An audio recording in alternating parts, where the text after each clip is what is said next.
Hey, it's Dan, and welcome to Unified Gaming. So today, guys, we are over in the Midyear Mayhem event, which is really fun.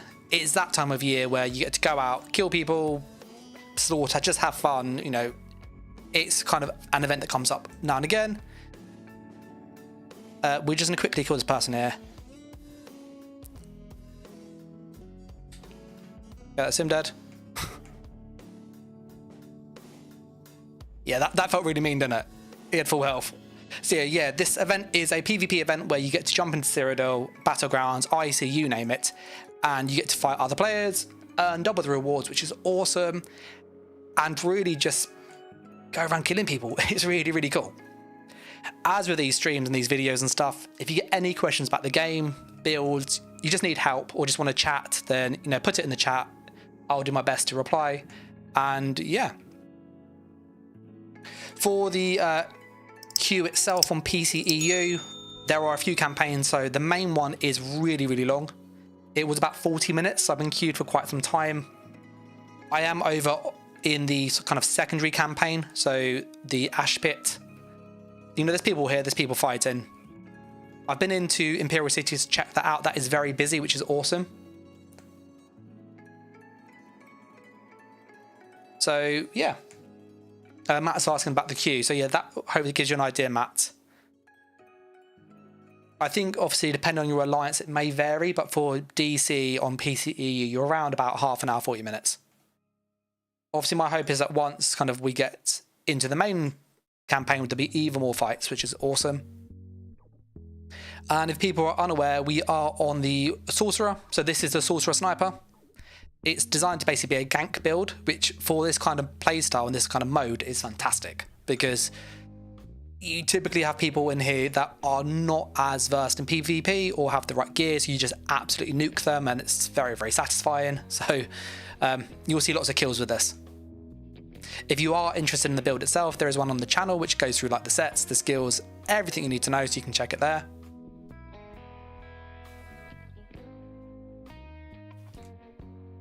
I'm going to swing around to the mine and just see, did it get capped recently or not? And then if not, we'll ride round. I don't think there's any players here. Not that I can see. There's quite a lot of fights that direction though. So we're going to ride over and see if we can find people en route. You can often kind of like pick people off as they go between keep to keep.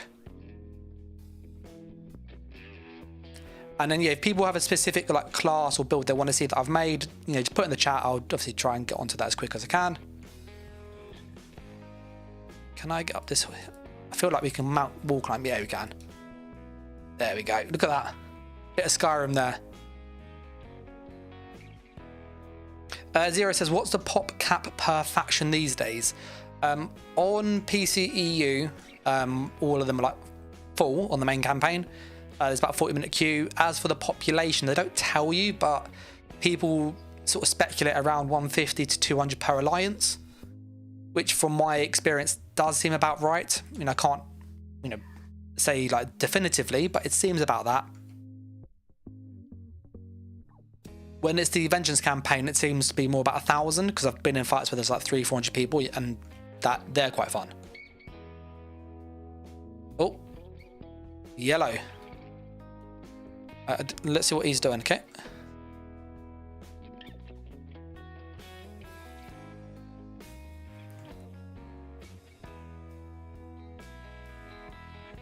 Dead.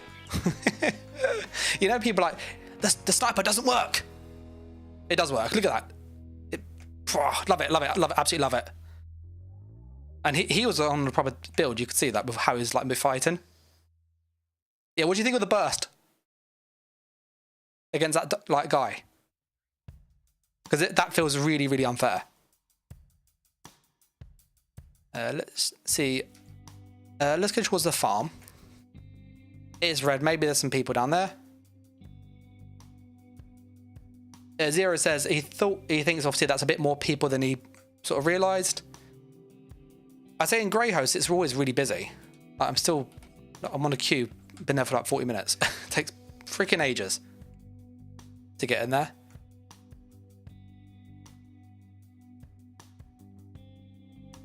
So, and if you look at this campaign for people, let's see, there's quite a few people where it's like 2-2-1. Oh, a notification. What's that? Oh, load of rubbish. So I'm hoping to get into Grey Host. Matt says, is the build going to get altered in the upcoming changes? From what I've been testing, I'm not planning to change much, is the answer. What I am going to do, though... Oh, God, that's a guard. So always annoying when the guards do that.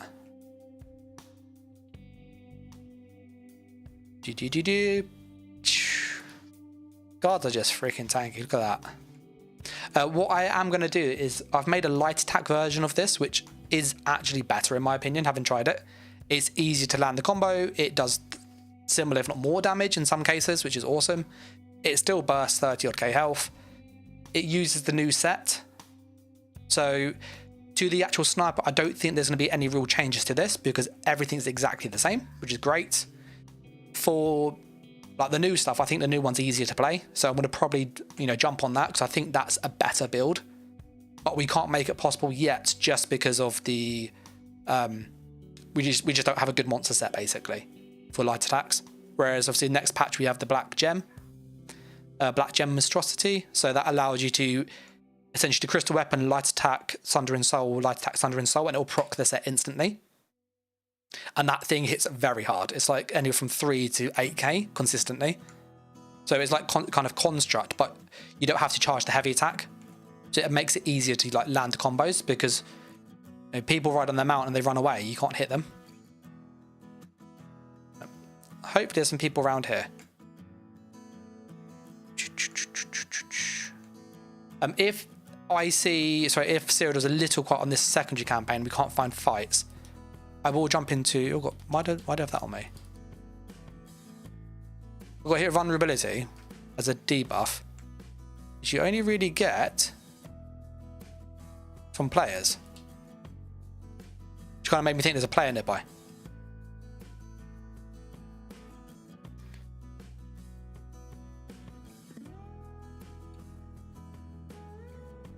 We'll just sneak through with our cloak. I think they're trying to get the scroll, that's what they were doing. That's being burnt over. Let's go give him a hand quickly.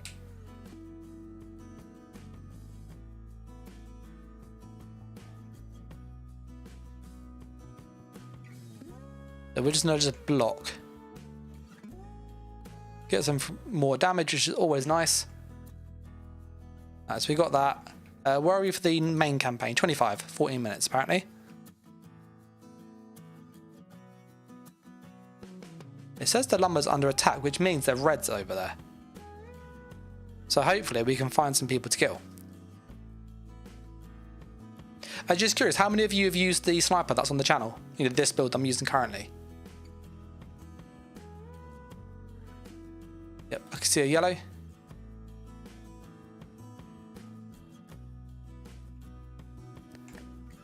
Oh. I'm gonna go for a cheeky. Ah, love it. Oh, sorry, that's just... Do you see how quickly he died? Dead. What's the combat metric? I think that must have been like a second and a half? Yeah, 1.3 seconds. He had full health and he died in 1.3 seconds. That's horrible, that is. I want to know where all the fighters are, because apparently there's loads of people in this campaign. But we can't find them. They're literally like gone. So I think we're going to hop into IC. I'll put a poll up.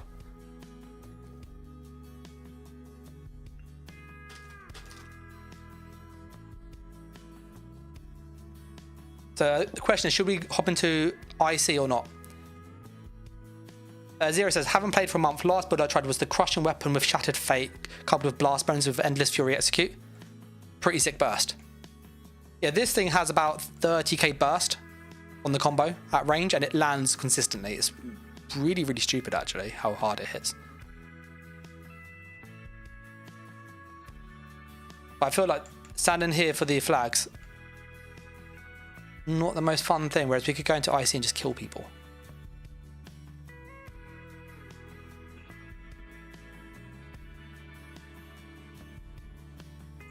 I think they all look like they're chasing the scroll over here, aren't they?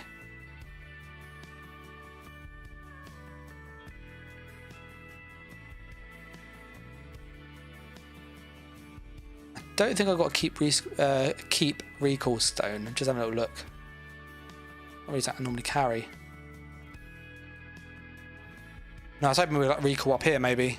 Then I might find something to kill us so that we can ride towards the scroll. There'll be people there.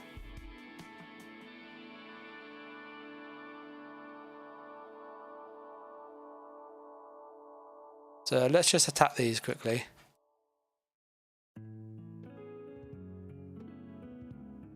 Then we can hopefully respawn here. And then that way we can kind of get to some other players. Because that's under attack. That's under attack. So we're going to ride from there. We go to that gate.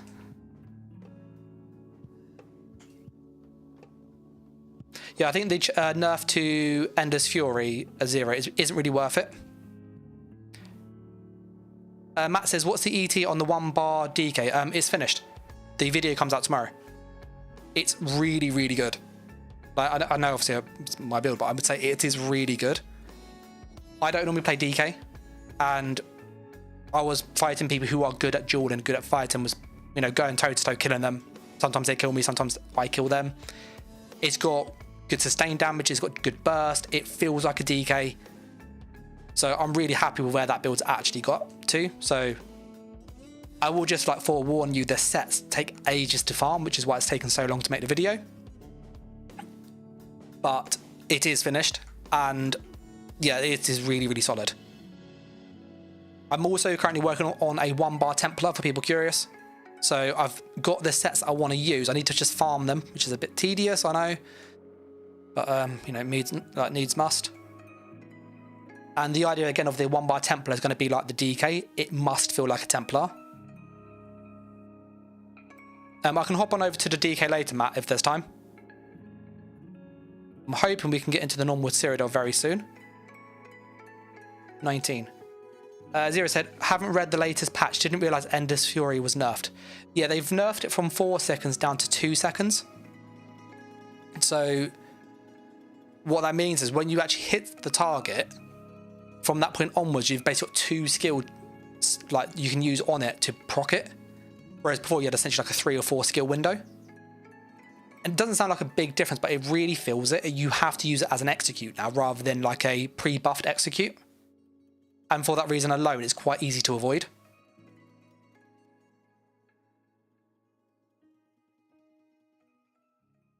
Matt was saying the Infinite Archive set, yeah, we use Pyreband. That thing is ridiculously good. I think the tooltip on the build's almost 8,600 fully buffed. Which, you know, 8,600 on light attack is pretty disgusting.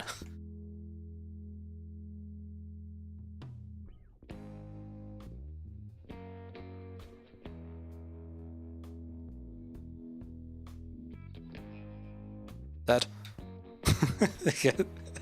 Overload on this thing is disgusting. He's going a bit too quick, I won't be able to catch him. Oh, I love this build. This build is so cool.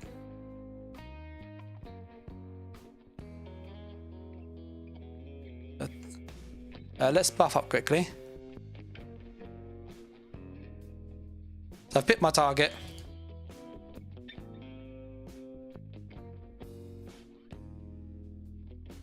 Hit the freaking Twilight. We've got magic game though.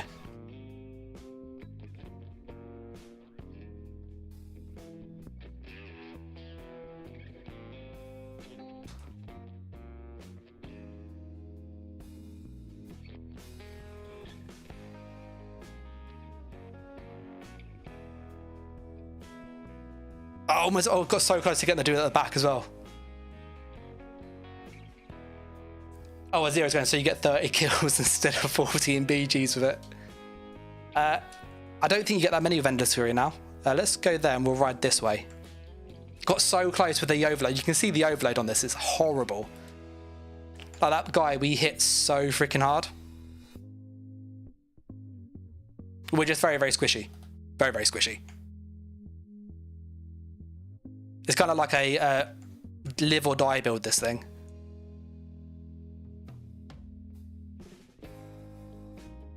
The other set mat's also quite a pain to farm. It's not a hard farm, it's quite quick, but it's another dungeon set you have to farm. So when you kind of factor in those two things, it's a bit tedious. Oh, someone's got bombed. You can see that. As soon as you see 4 or 5 bodies in one spot, they got bombed. Alright, so I'm gonna go sneaky here now. Because I would imagine we might get some yellows run down this way. So we'll keep our buffs just in case. Zero says, I love living on the edge. Yeah, that kind of do or die playstyle is really, really satisfying. Because you stack so much damage that if you do get caught off, you have the damage to like turn the fight really quick if they're not prepared.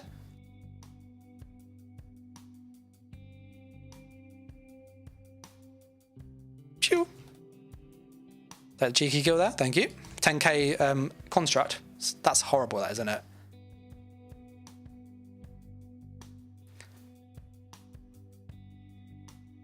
Yeah, this thing's awesome, isn't it? Like, look at our speed. We move fast and sneak. We hit like a freaking truck.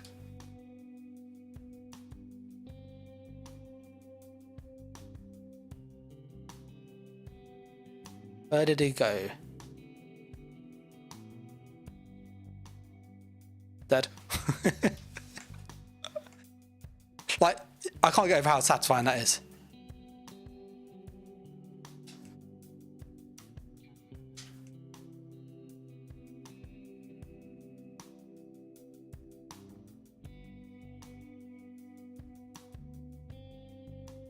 I was hoping he's gonna come out the door.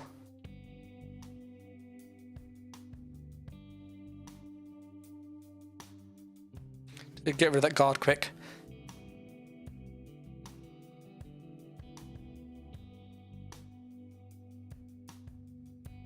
Will someone siege the door? That's always the question.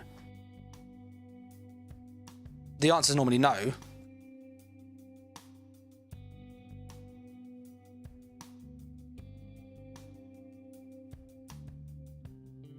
Oh, no, they're getting siege up. They're getting siege. We're going to watch. Troy says, is this the PvP event running? Yes, it is.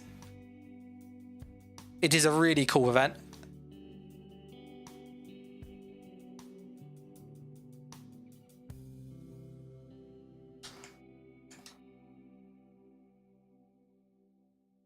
Dead.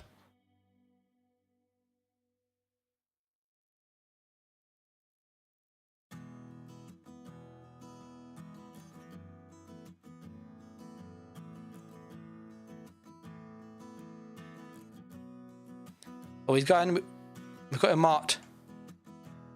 He's gone invisible.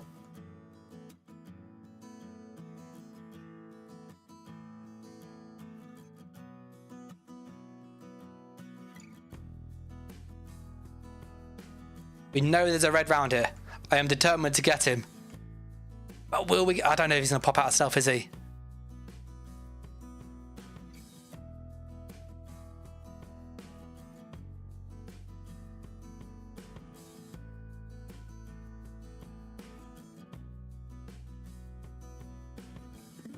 Oh.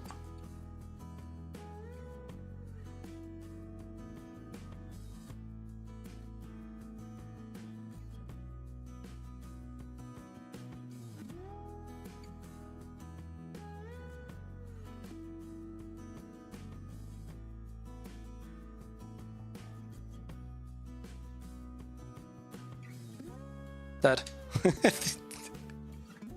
Yeah, the damage on this is disgusting. Literally, a light attack overload crystal weapon is like 15k. It's literally half your health bar.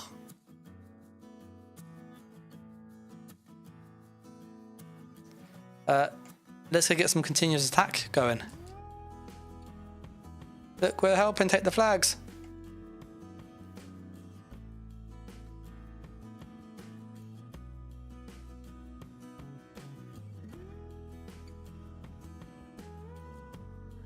We'll pop down.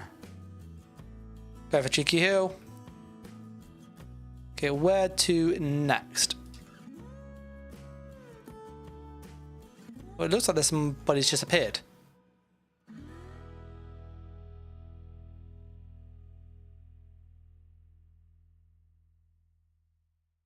I feel like we probably need to move sort of around, but we've got the scroll here.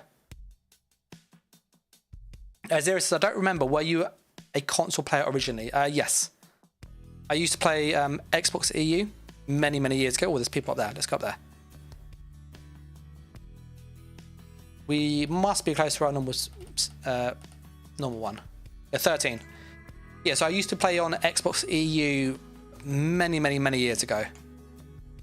I obviously had a different gamer tag back then. And I used to play around the time of like sort of MMO, MMBO, Wolverine and those kind of people.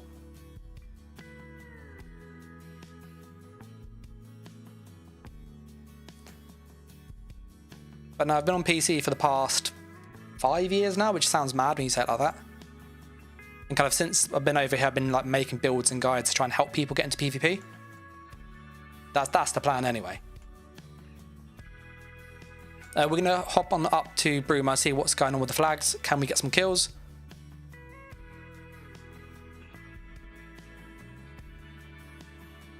Which I think we should be fine. Unless they have like 40k health, I think we're probably going to get a couple kills here.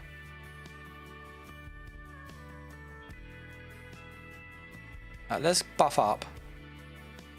Hey, Callum says, I remember that guy. Yeah, he was really good on Nightblade. Really, really good Nightblade.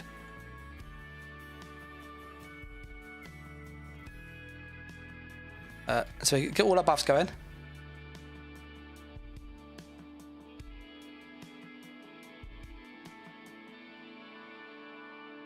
Oh, he's an easy kill.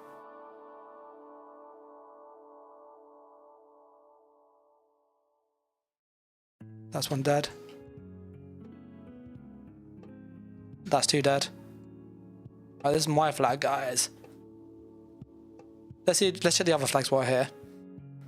That was two very quick kills there. Oh, there's an... Oh no, I thought I saw a red one. What was my game tag on Xbox? It used to be Damn Beat You.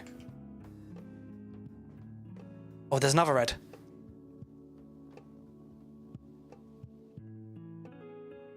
Dead. Okay.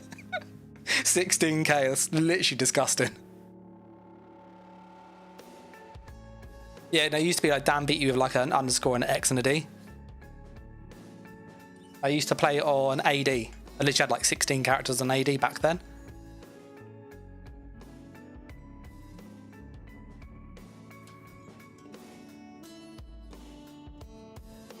Zero says, we were in Forged for War before I left on the NA server. I went over to the NA for a little bit, but I found, obviously with the latency from the UK, it was just console's laggy anyway, and adding in, you know, like hundreds of thousands of miles, probably not the best thing.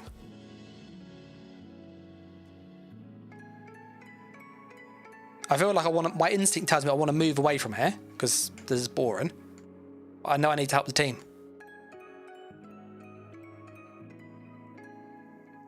There you got defense tick, 33k XP, that's nice. And what was your tag, Callum, on Xbox?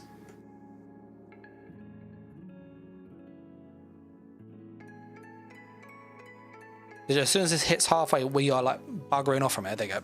I can go. Let's go back down to Chow.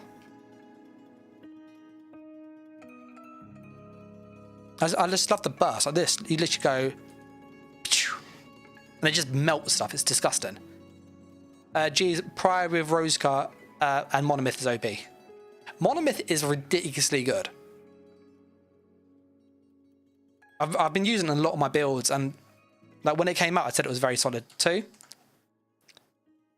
Mainly for the fact that it's basically damage on the front bar when you want it and defense on the back bar when you want it, which is exactly how you build. It's like really, really good. It's huge crit burst, which is huge burst. That's what you want, and it's huge protection, which is what you want. So it's like really, really solid. So I think it's good on any build, but I can see it being good on DK for the like resistances, because you do need that like extra crit damage for burst, but you need that major protection for like mitigation. I think Rally, obviously, with that's going to make you very tanky. Zero says, I only do BGs in EU server. Latency is too rough for Cyrodiil. I think that's just Cyrodiil's too laggy. That's the reality. There's not so much latency. Where are we for here? We're 7. Okay.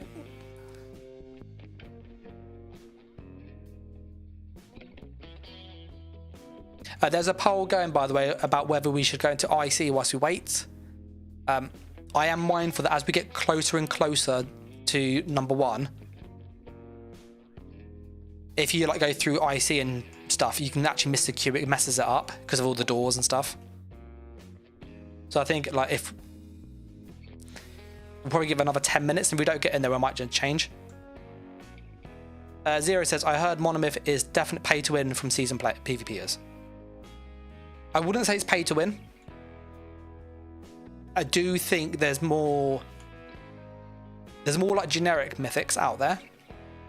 I think what Monomyth does well, it does very well, in that it gives you the peak burst, which is what you need.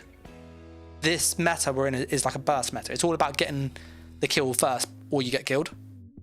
People are running 2-3 damage skill lines.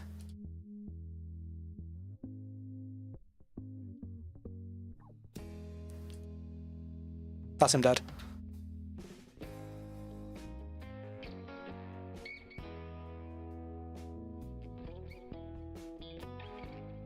That was a pretty nice burst on that dude, didn't it?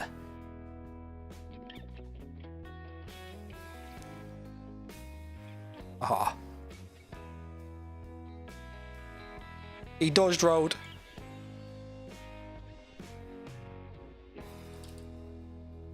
Yeah, I'm not going to chase him around the tree. That's a waste of time.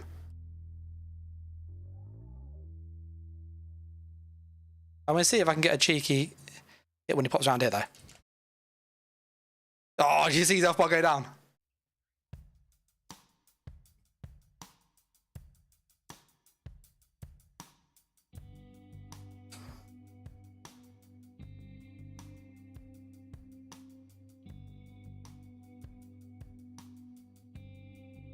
Get my buffs on. There he is. I feel like, do we interrupt?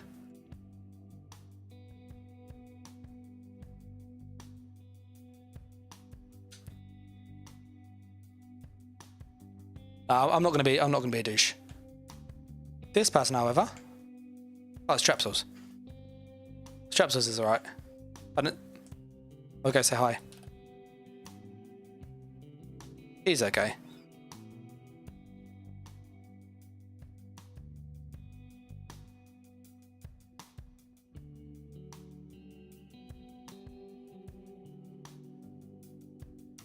We will pop out of this camp.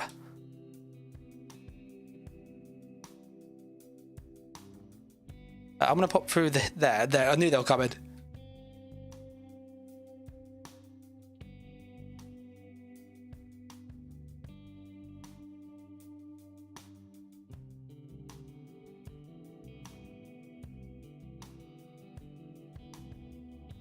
I don't think he can see us. He's a good PvP player.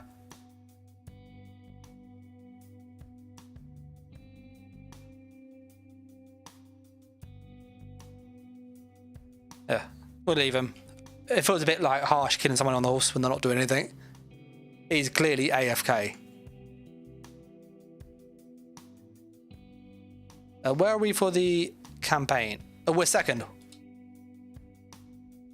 I'm going to wander down to Chalman, see if there's anybody en route that we can kind of like pick off.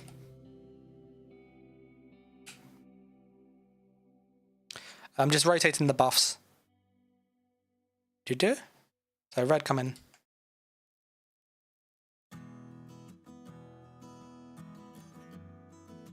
Almost did it. He had 40k health.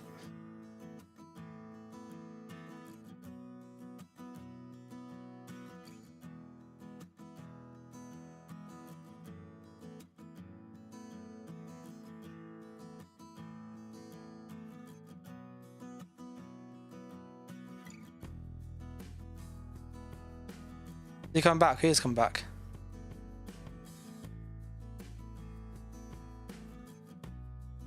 buff up.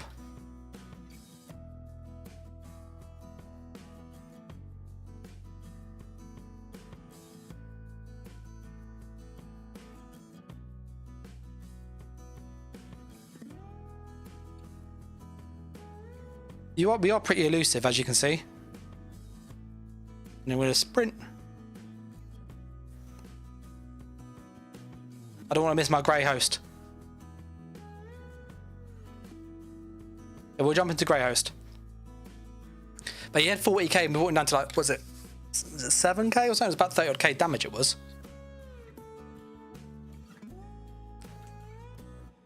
So we're in grey host now, which is the main PvP campaign.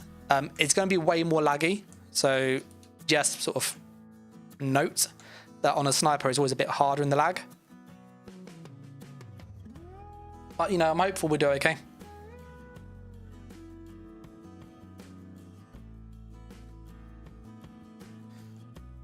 We're going to hop on over to where the fight is and hopefully get some kills.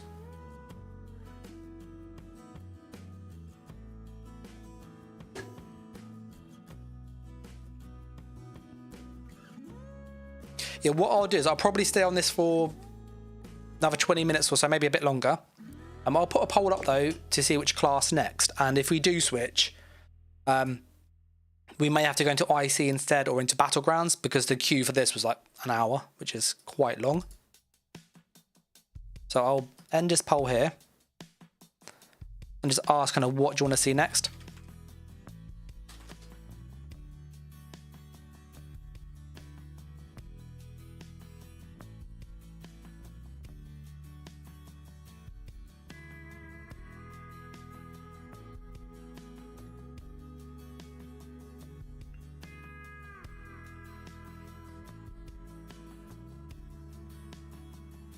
So there's a poll going, which basically has those questions. We'll go down to there. But it's basically, what should we jump on next? Obviously, I'm on the sniper, which I really like. I know it's not everybody's cup of tea, but it is quite a fun build. So if you have like a preference, oh, I'd like to see X or Y, and if it's not there, then obviously put in chat.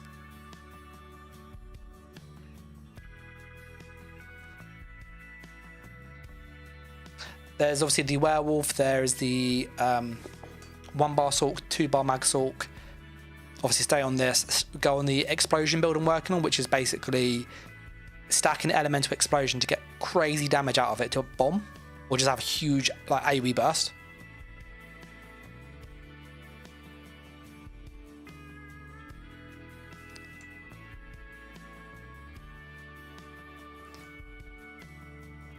Yeah, we're almost over where we need to be. What are your guys' favourite subclass options? We've had it for almost a patch now, which is quite scary to think, actually. But like, if you were to go, oh, I really like using this 2 skill combos. Like for me personally, I really like using Streak into Spec Bow. That's really, really fun. Because you can obviously do like Spec Bow, Streak, Spec Bow.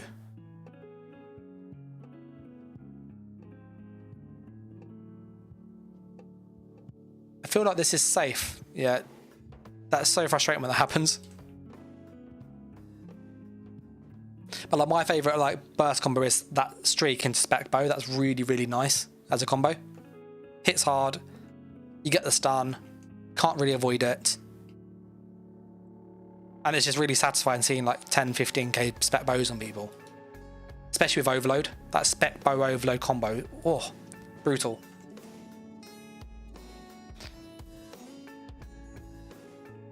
Did we go where the fights are? We'll go up there, we'll go up there. We're going to go back to Chalman, but over on Grey Host.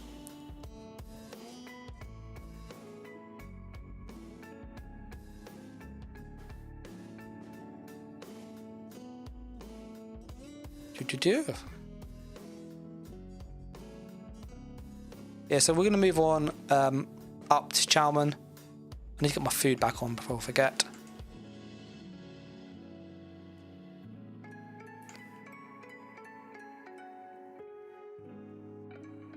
And what you'll notice when I play the snipers, I'm constantly like panning the camera to kind of see any badges.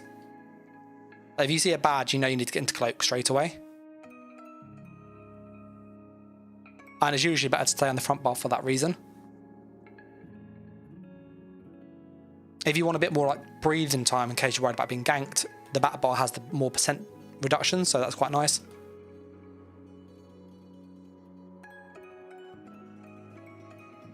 But the mine's yellow, and it keeps under attack, so I'm hoping there'll be quite a few people around here.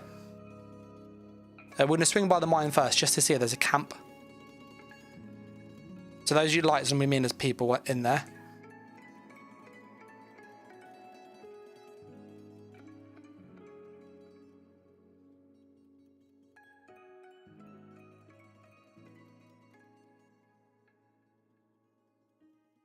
I think they jumped down. I started using Stormcalling on a bomber. Yeah, Stormcalling's like ridiculous. I use it on obviously this gank build because it's basically, it is like the best gank skill line because you've got amplitude, which is bonus damage when they're max health, which is great. You're, oh, there's loads of yellows here.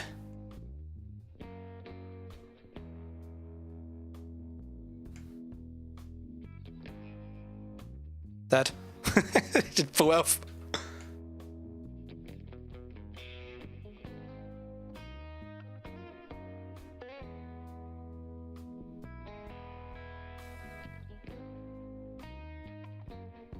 There's a bit of lag there.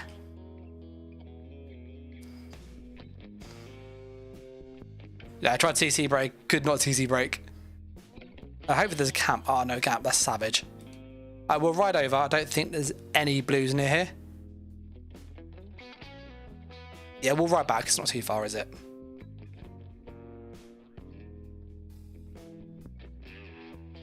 Yeah, for people unsure, the Stormcalling passives are great. You got this bonus damage here, bonus damage here, bonus damage here. It's really, really good.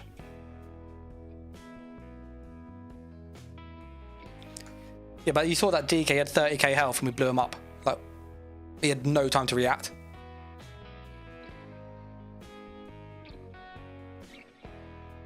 I am really surprised that this build has not been nerfed next patch. Like, really surprised. I was actually like convinced to the point I named the title "This will get nerfed" of the video. So the fact Zos haven't yet is quite reassuring.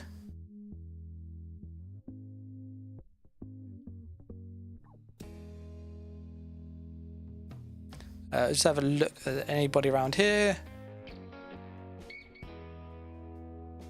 A few people are saying jump on the Oak and DK next, which we'll have a look at. What's the rest of the poll saying?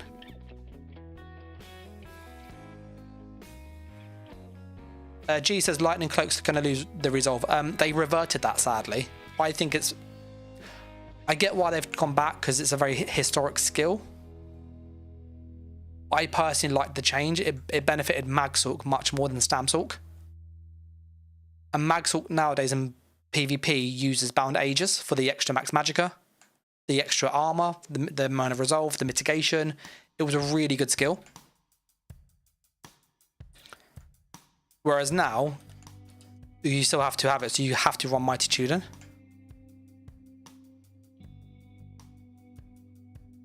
Oh, he almost blew up there.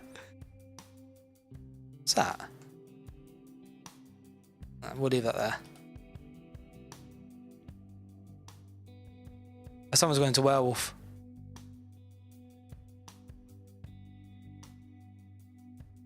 But yeah, they reverted that change, G.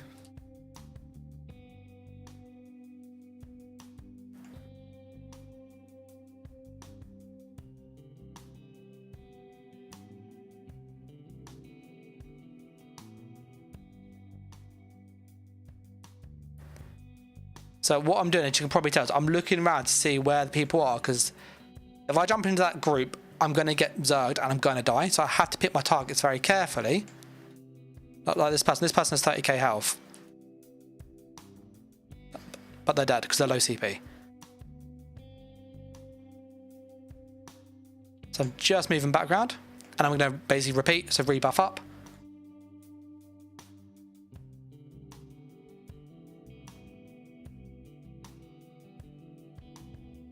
There's a guard up here, which I'd need to...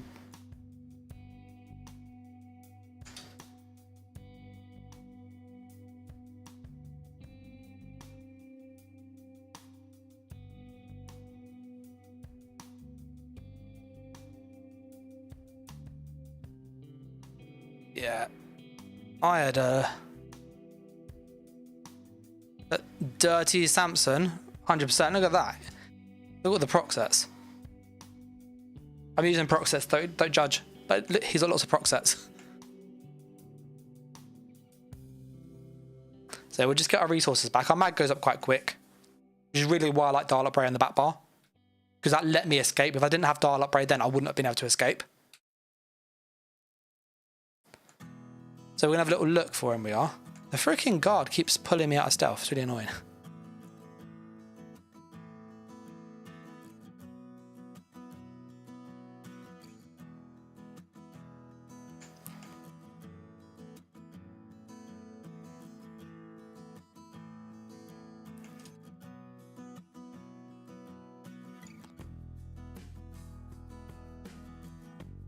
I'm gonna go through and just get some distance from these.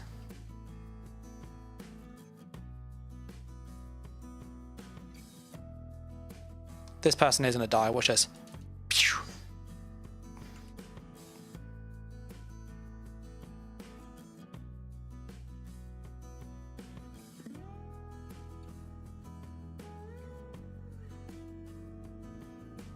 Oh, that's Spell Wall 1. Spell Wall literally saved his life there.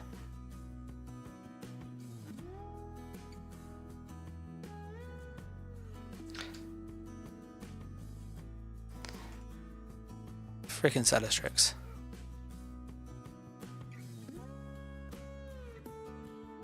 Pop. Oh, he survived that. I am very surprised he survived that.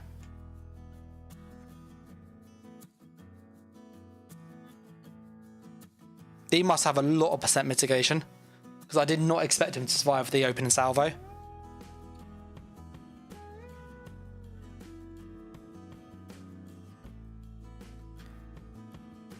So yeah, Nightblade's really fun for this kind of stuff.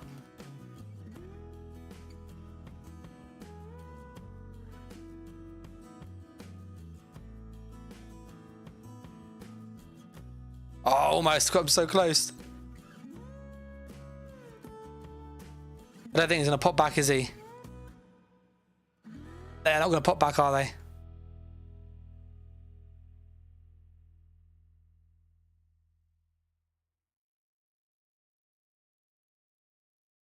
We'll see if we can try and get him on the other side of the gate.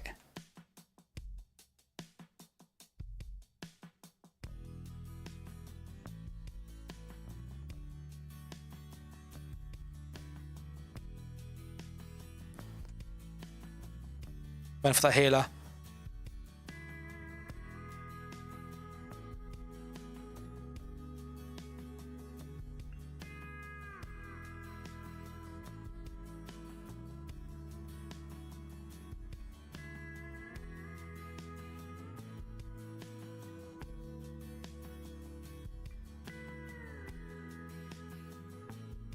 Yeah, a couple of kills then. Another 3 kills. Yeah, what do you guys think of the Sorcerer? Like this Stalk Snipe thing I made? Oh, loads of yellows. Absolutely tons of yellows.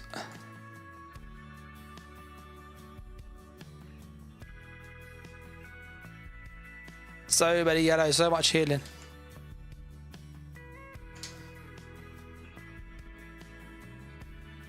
Oh. That was very close.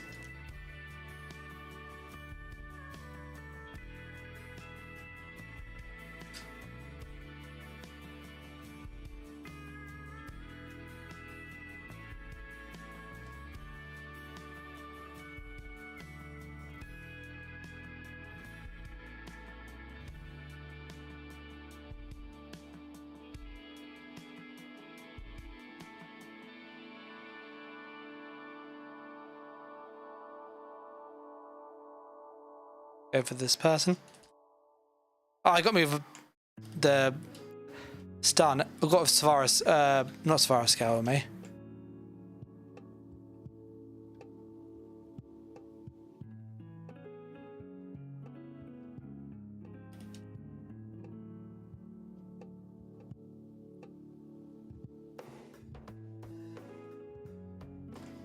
Dead.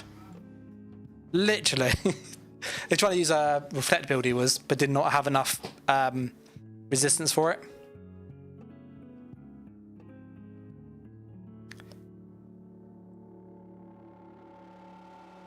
So we've been able to get out a few dicey situations, haven't we? With the good old cloak and movement.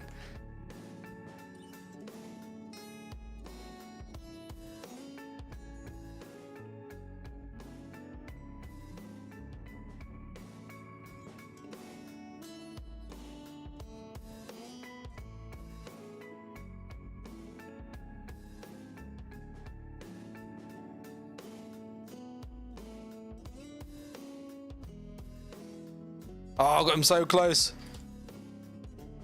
I need to just go get some distance because I'm low on resource.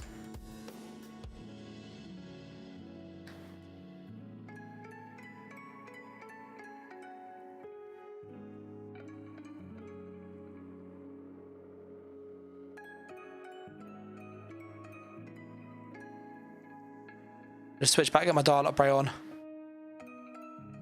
Love the old Darlock. So, so good.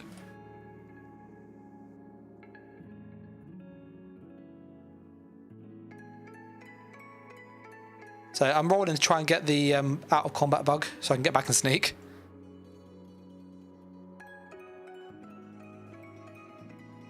There we go.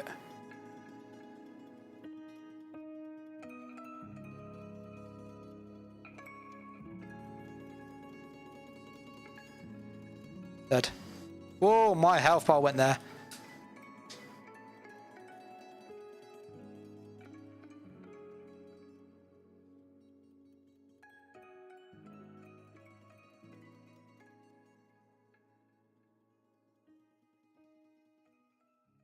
Oh, I managed to escape again.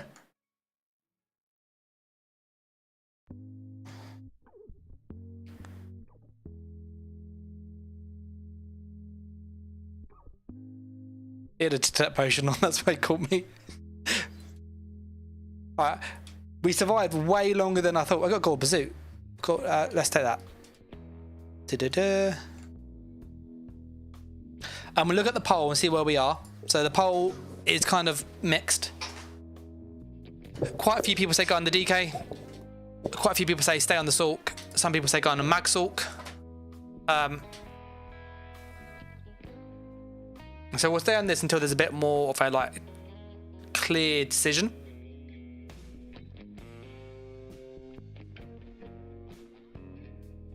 We are buffed, ready to pick somebody.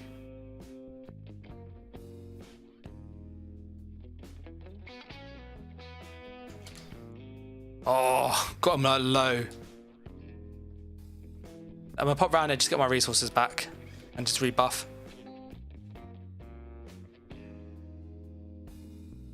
Whoa. No, no, no, no, no. There are lots of reds, I think.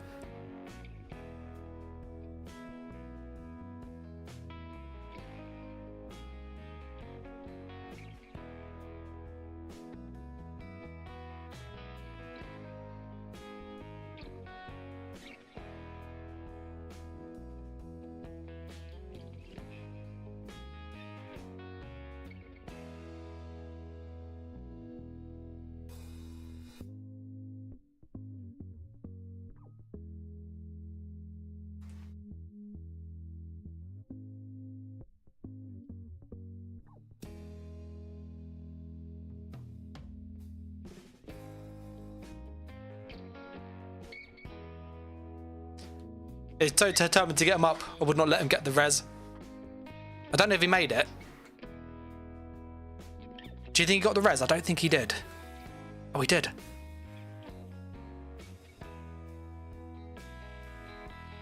There you go. There are a lot of yellows here. Oh.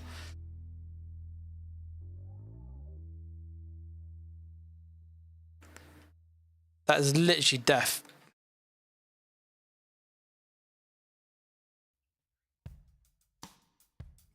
Oh, easy. I thought the other day he's decent. He is. We're going to just reposition, get our resources back. I'm putting all our buffs.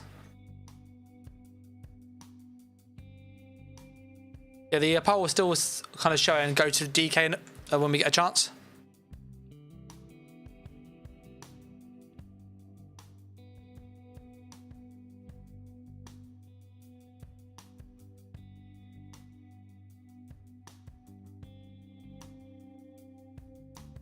It's too dead. I love the damage on this build. Really, really do. What's going on down here? Oh, that yellow group. Yeah, that is a waste of time down there. Like, massive waste of time. We're gonna pop over the Chalman again. Goodbye.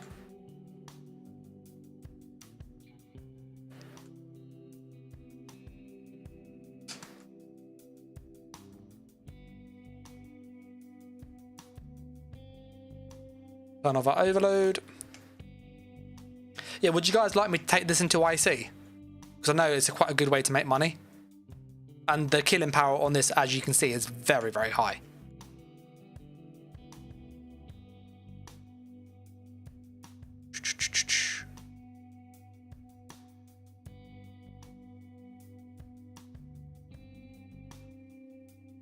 Dead. He literally had full health. Like, he had full health, he just blew up.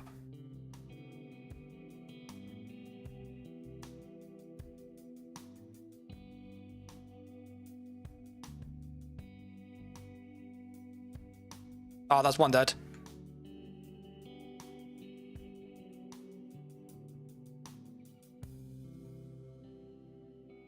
Oh, that was nasty, that was. Absolutely nasty.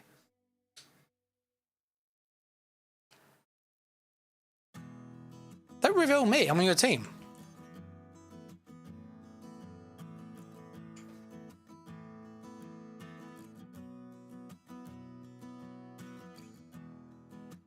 Ah, got him.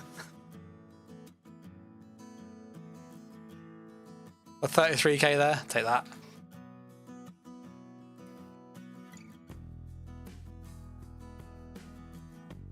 He didn't even like try to stop, did he? He literally is like, yep, I'm gonna die.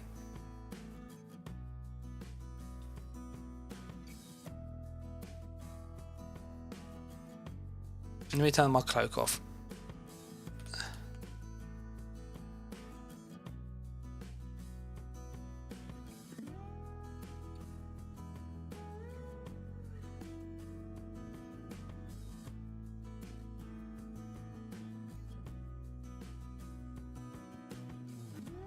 Ah, no, Rush of Agony got me. Freaking hate that set. There it is. It pulled me in. It's what got me.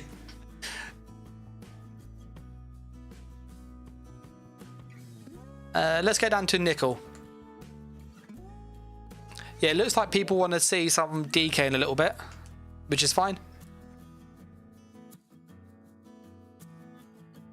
Jeremy's going, hey, it's Dan. And welcome to Unified Gaming. Oh, we're missing out on death. My vampire's just changed. Oof. So yeah, we're going to be a bit squishier unless I have food on me, which I don't normally carry because I'm a bit lazy. Yep. Well, I'm sure we'll be fine. Yeah, how are you, Jeremy?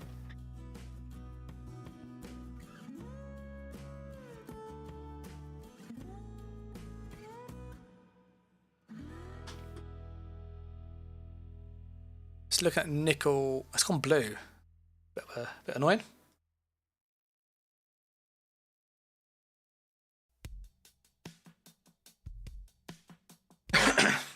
Sorry about that. Bajan, I think it's pronounced. I might have really butchered that. It says, what build is this? This is the the 2-bar Sorcerer Sniper. It is ridiculously busted. Like, the damage on it is crazy. This looks really cool. You don't normally see Cyrodiil like this. Like, all ominous. But you know, this is the Assault Bar Sniper. There's a video on the channel already. And I don't know how long you've been on the stream, but we've been killing people like consistently with 30k health. Like, pretty much anybody with 30k health or less is like a guaranteed kill in 9 times out of 10. which obviously shows you the damage is crazy. Jeremy says he's good and uses a lot of the builds. You know, cheers. Well, that's kind of why I make them, to kind of help people out. That's what I enjoy doing. I also quite like geeking out over the numbers, and I kind of be like, how far can we push like this really stupid idea? For example, the sniper, like how much damage can we actually get out of it? And I think we've done obviously very, very good with this build. I am also working on something which I think they are going to nerf it, because it is very, very stupid. It uses some like mechanics that are intentional, but I don't think Zos intended people to double dip on it so much. Oh, this is already open. Oh, yellows. I see a yellow. Goodbye, watch this. Oh, he's got a vampire on him. That's why he survived. That's his mate dead. Oh, I got tarnished. No, tarnished gonna get me. Tarnished got me. Tarnished. Tarnished. Not tarnished. Oh, you'll see it. Freaking tarnished. I got his mate, and then the tarnished got me. Cheers, Jeremy. Yeah, Undeath really, really good against this, because it gives you that bonus mitigation you need when you're low health. That's why the guy went so tanky, that Sulk. Because we hit him and he went to like half his health bar, and then the full up was just like really low.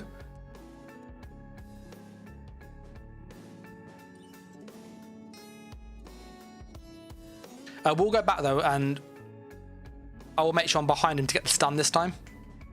And really like ensure that I can get a streak in the combo too, to try and get a bit more damage out of it.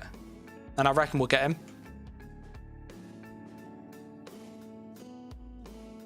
I'm gonna go and buff here. Do.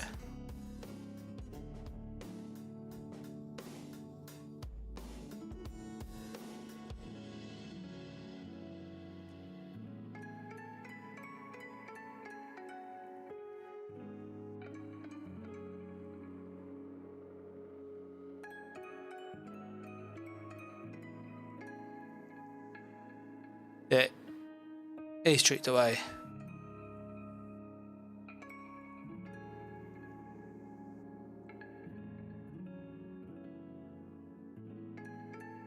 I always hate it when they do that.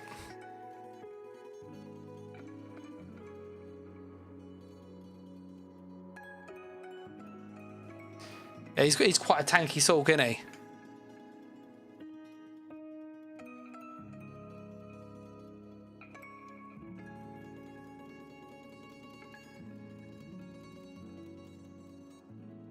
Do you think he's gone like back?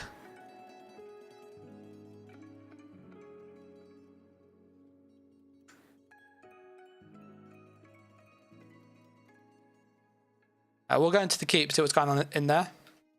If that guy comes, we'll just have to, try and kill him again.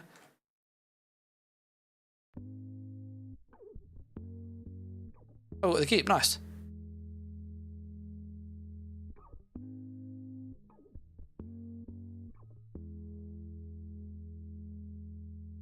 That were badger.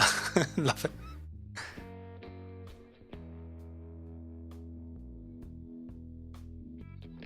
You normally get people in towers.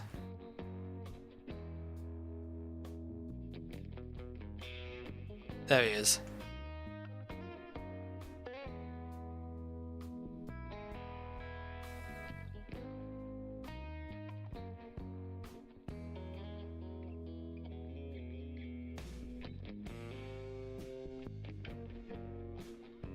Oh, I went to go for the... He had the detect potion on me. That's why I did it. The Sulk with his detect. It's good use for that potion. You can't see when they have it, but you can see I was in cloak and I was getting hit with elemental susceptibility. But like when he was spam casting it to pull me out of stealth for his mate. Let's go towards yonder. I think I'm probably going to change build though. Let me see where we are pole wise. Yeah, the pole's kind of, it is literally split 50-50 though between stay on the Sulk and move to Oak and DK. When I die next, I would switch if people want to. Because it is fun, like it is really fun just messing around on this and just killing people. It is very cheesy though.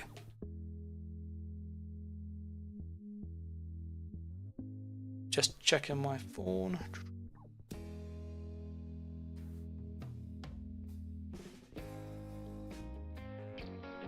Yeah, Jeremy was saying sort of cheers to the builds basically.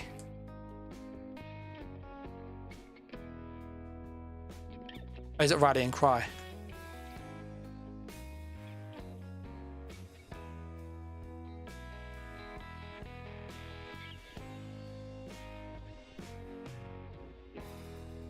That's him dead.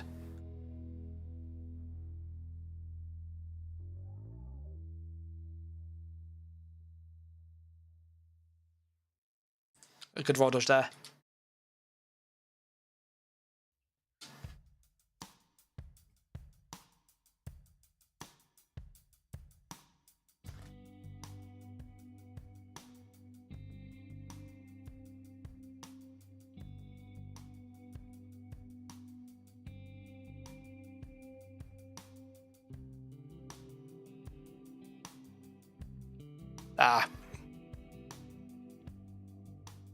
G says you should make a talk build.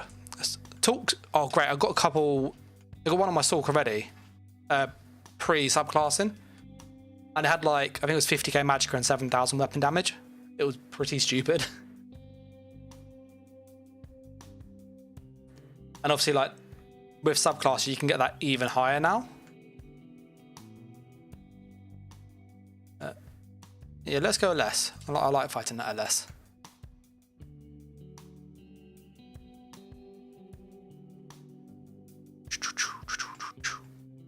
Yeah, G, what do you use talk on? I've done a talk Sulk, I've done a talk DK, I've done a talk werewolf. It's quite a decent like mythic. Really hard to farm, but like as a kind of I just want to play with a new class, it's kind of really good for that because you can just chuck it on anything and it works.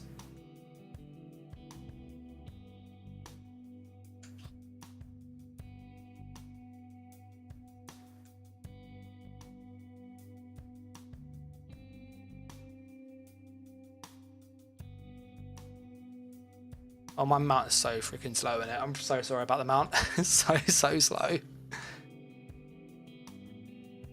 Hey, 8.4k a tick. Take that. I think this is my home campaign as well. Oh.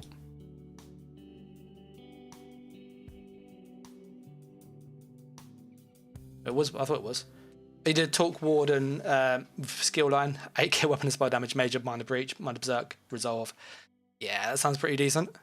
The Adric spear will be really nice with that because you get these 6% weapon boost, don't you? I'm assuming the Warden was animal companions.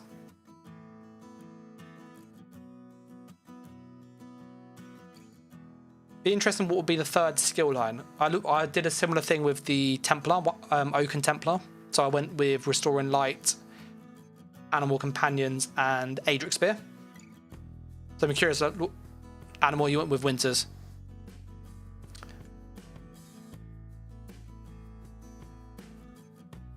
Was that Winters for the Polar Wind HP heal? And you just stack health for the healing?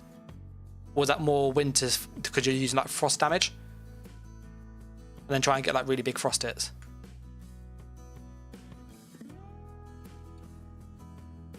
We're going to pop down hither. Put on a cheeky vigor. Polar and Ice Fortress. I personally prefer the Templar one.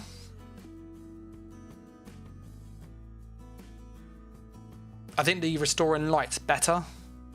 Have like looking at the passives and stuff. Personally, this is just me. The freaking guards.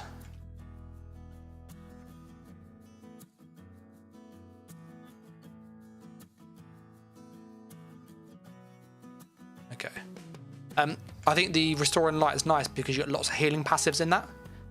you also got the armor buff that heals you and it gives you sustain back. So it's kind of like a really good skill line in that it gives you good healing, armor buff, burster with Honor the Dead that pays for itself. It scales with max spell damage. So your Honor the Dead with 8k weapon damage would be disgusting. So I say it might be worth looking into that, just more for like a numbers perspective.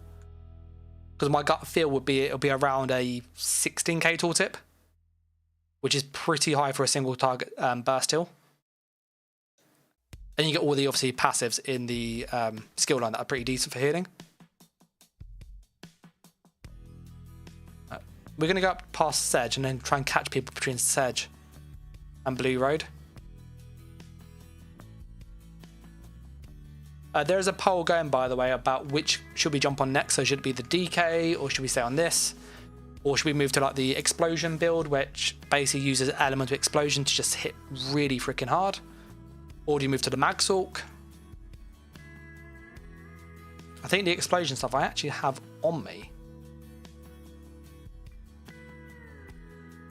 So I might be able to switch to that without even needing to change character, which is awesome. Yeah.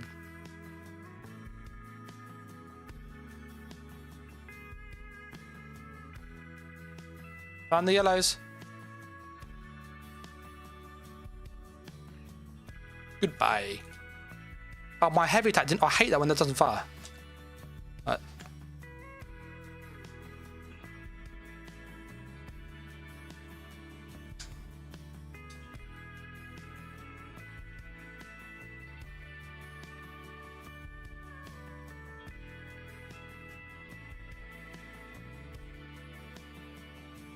Well, we managed to escape. John said, are we on EU? Yes, PC EU. Oh, we brought someone down with us.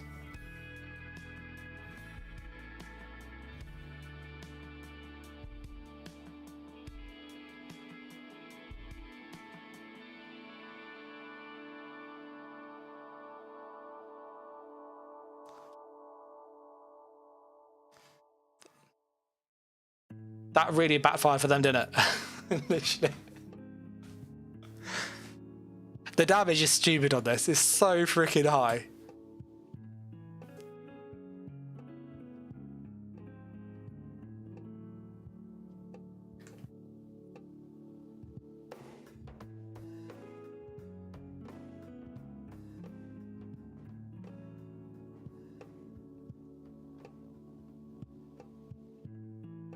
Dead. That was 32k health, instant. Did you fall off to 0? See, when people say it doesn't work,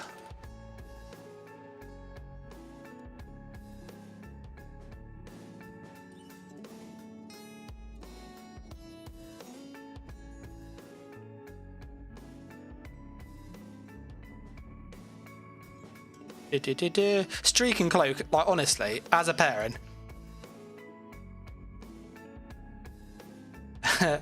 John says, and he is very dead. So you can see, even without the ult, we can absolutely melt people.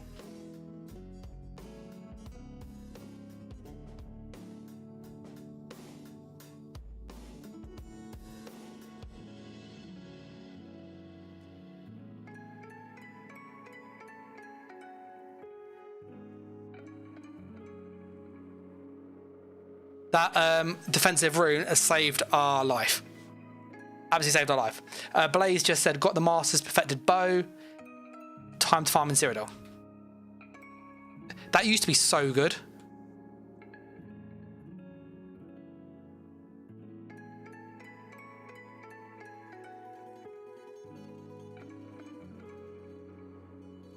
Oh, level 40. Do you know what's really silly? I'm missing some bow passives.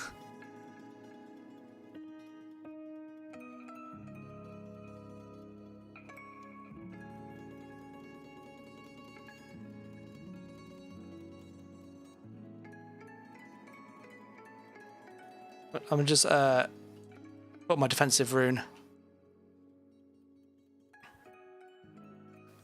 Get my sustain back. Let the good old Dalek do its work. I think we're good to go again.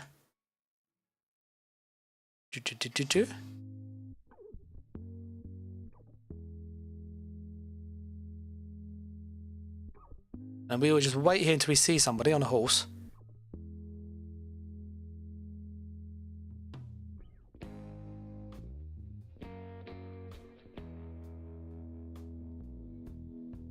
I love that we can buff up like most of our buffs and stealth. It's actually really silly. Look at that.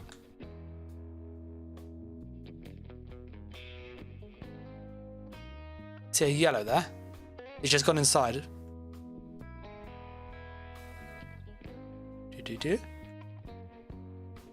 I might need to walk up to Blue Road.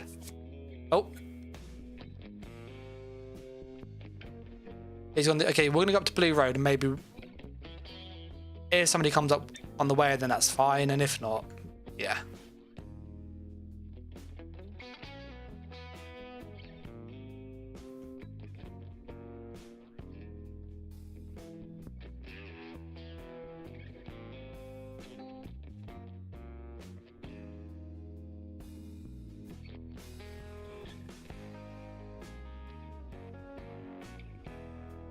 So freaking quick on his horse.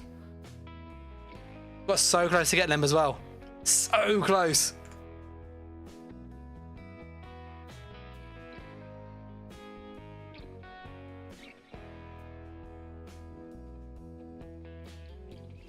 Oh,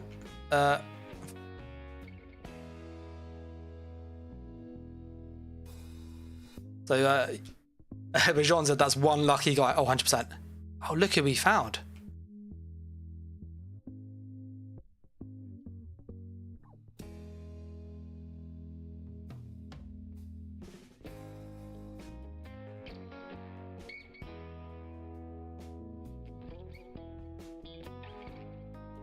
That's mean. I think it was AFK as well.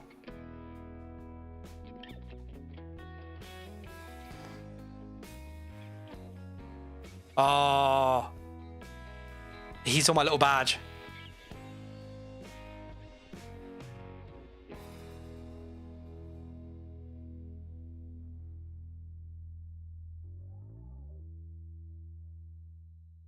Oh, it's Peck.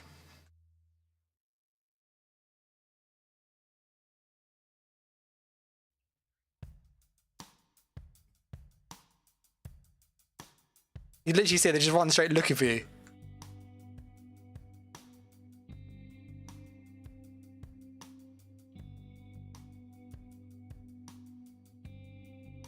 See, we'll say hi to Pack.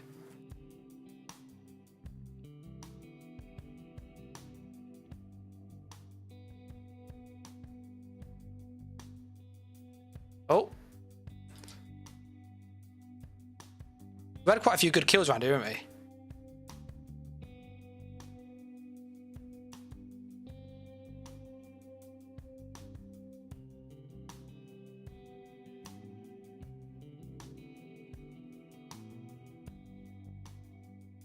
Yeah, with Darlock, by the way, you can literally sit like this, like in permanent invis.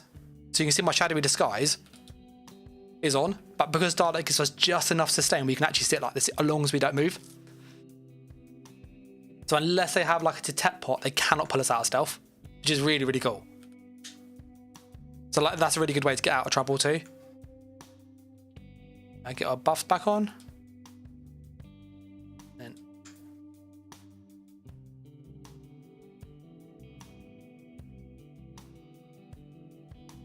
oh, it's so close. I didn't get the follow up.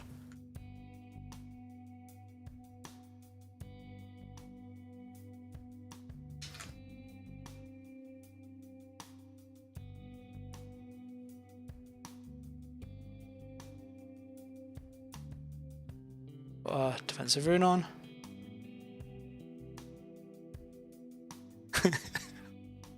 Look at that. Because of the cloak. It's just isn't that stupid? But that's why Darlock's so good. Because like that shouldn't be a thing.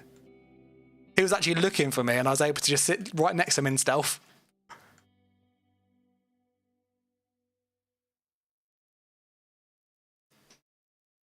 So yeah, anybody going, why do you use Darlock Bray?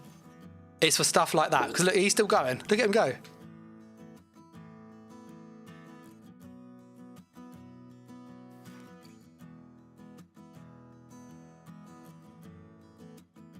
So we're going to pop back. So can we get any more people riding up?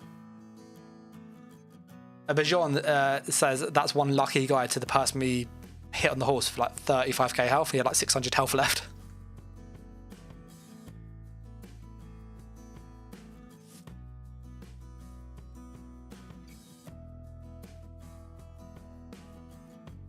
What I like though is that you guys can obviously see that the build does work. I always get people ask me in the chat, I go, the damage is not high enough.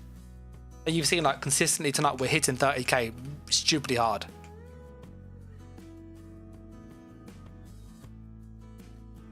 Lots and lots of reds.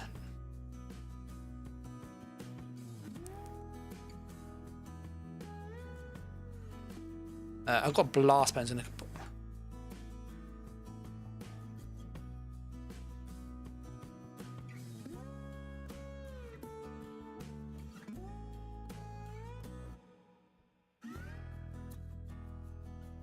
Nice. They went from the group we did. They're in...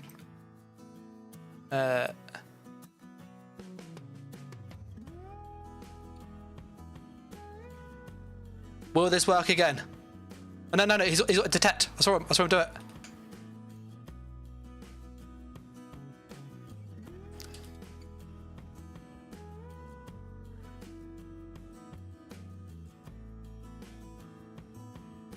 Go past the ads.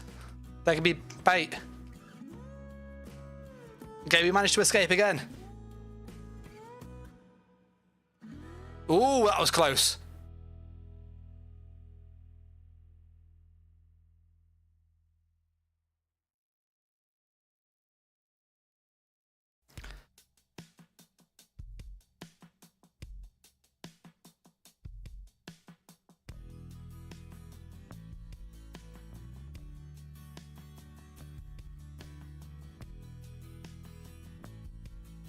You gonna follow me?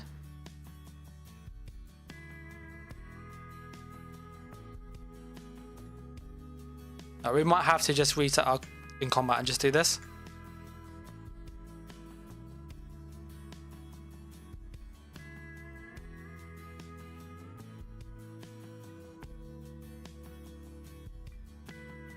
Yeah, we should be out of combat now, surely.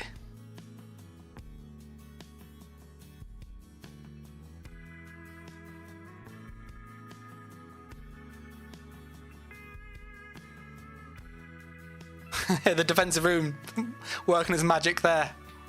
Literally, someone tried to get me.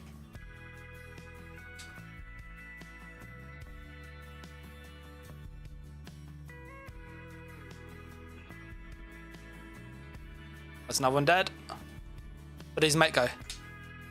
His mate disappeared. He went in stealth. Getting our buffs again. Turn off our overload. OV spawned.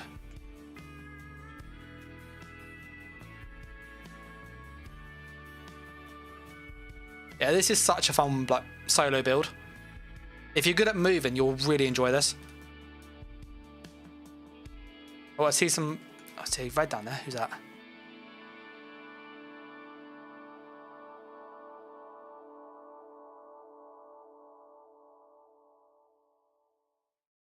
Aston dead. Full wealth blew up.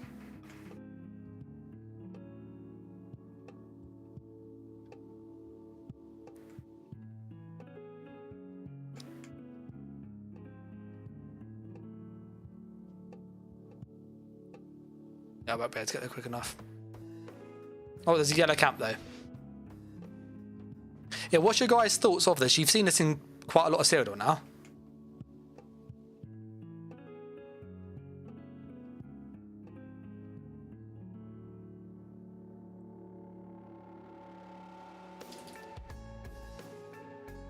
Yeah, he's got so much hid on them.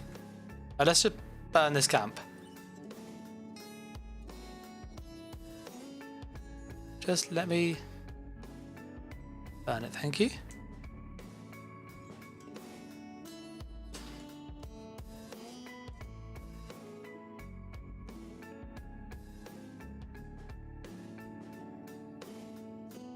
Oh, it's Pack. We'll leave Pack alone. You find like in PvP, you often like leave certain people alone because you kind of know each other. It's more of like a kind of respect thing. Like, he's a good player, he knows I'm a decent player, and I know it's going to take me ages to kill him, or vice versa.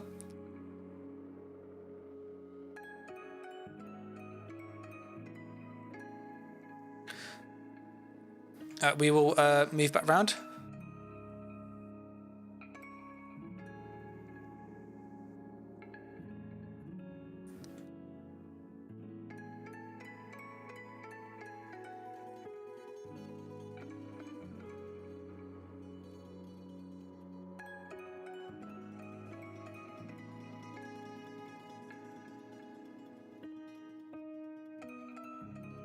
Oh, they're a group.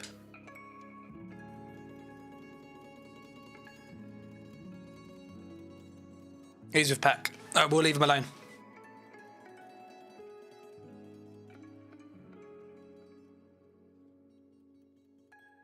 See, this is what I mean. Like, people like recognize you.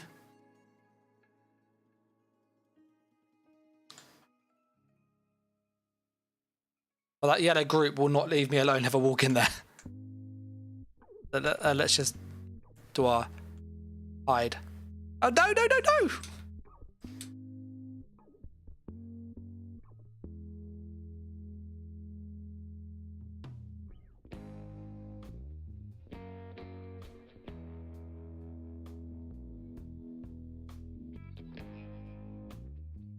Ah, he went for the leap. Fair enough, fair enough. I did try moving away from them, as you saw.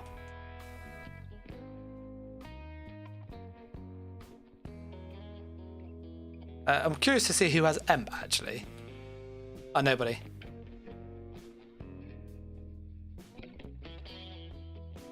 Okay, we're going to switch character because we've been on this for a little while. I've got to respawn. The poll is kind of like, let's go on a DK for a bit, which is cool. We'll do that. I'm very happy with the Oaken Sulk, so the Sniper Sulk, as you can see. Very, very good.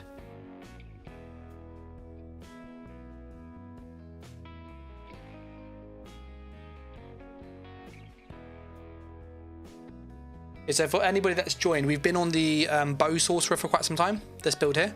Really, really cool. We're going to go on the Oaken Sulk DK. This has taken absolutely ages to set up, but it's really, really well worth it. There is a video coming for this DK out tomorrow on the channel, so if you want to see that, subscribe, that kind of stuff, yeah?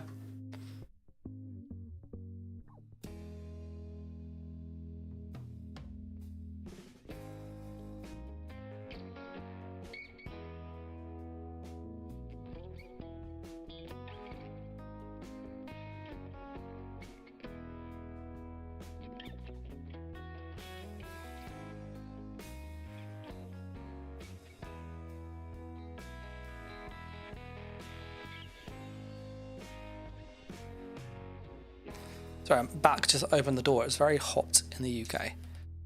Yeah, so this is an Oaken Sulk DK. We should have quite a lot of rewards of the worthy. Which would be very nice because I'm very low on transmutes. Thank you. Yeah, this build here I spent 530 transmute crystals to make. So, yeah, it's taken a fair bit.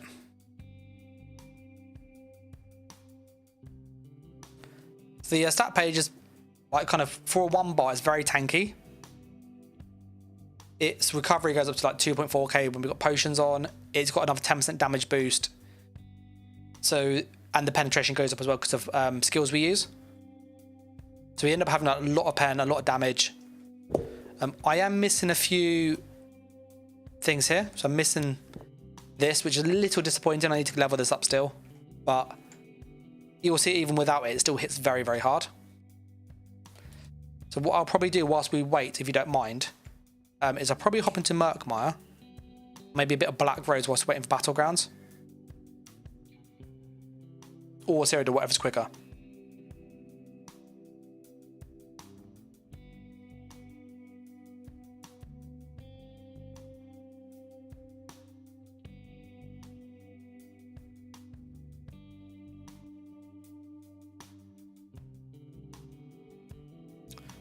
Yeah, so if you've just joined, oh no, we can get into PvP. Awesome. We are doing Midyear Mayhem. We've been on the Sorcerer sniper, which is on the channel already. You will see from like if you rewind this stream that we're killing people with 30k health like consistently. Yeah, so like 9 out of 10 people would die if they had that health or lower, which was really, really nice. We've now switched over to the 1-bar DK. The video comes out tomorrow on the channel, so you can see it there.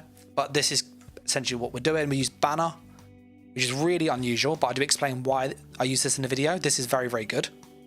Like for what we use, this thing is really, really nice.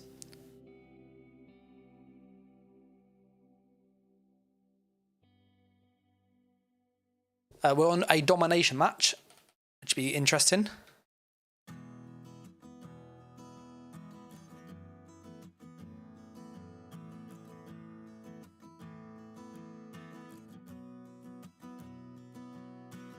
We'll see who is in hither.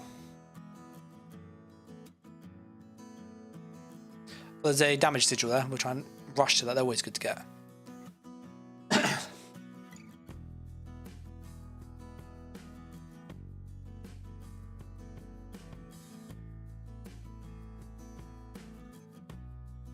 Do.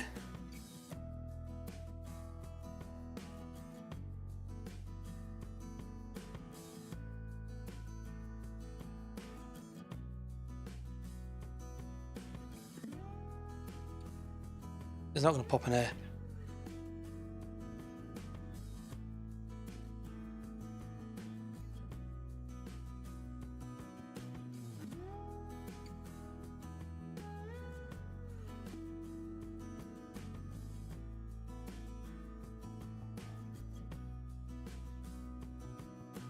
He's run out. Frickin' Sulk. Oh, we had 2 kills so far. Let's grab this flag.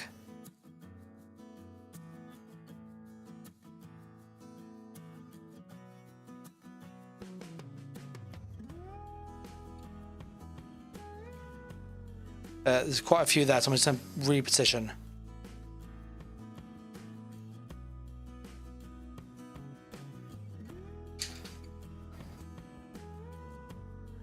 That's another one dead. Let's pop round.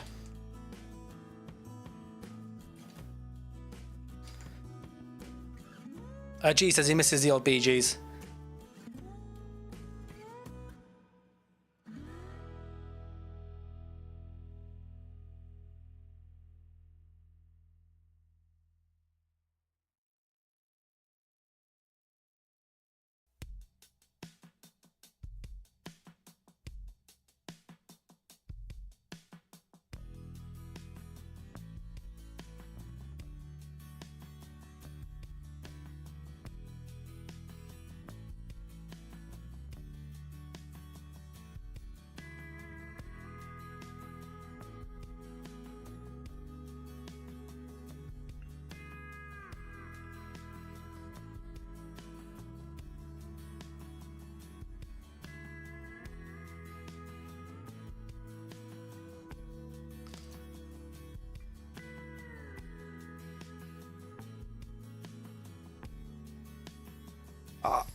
We did so well with TV1 for so long. Just couldn't get the leap to like synergize with the blast bones.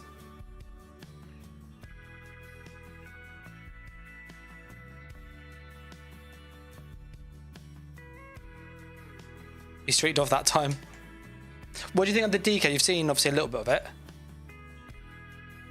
Well, considering we have 1 bar, like, what's your thoughts? Let's go grab this flag. Oh,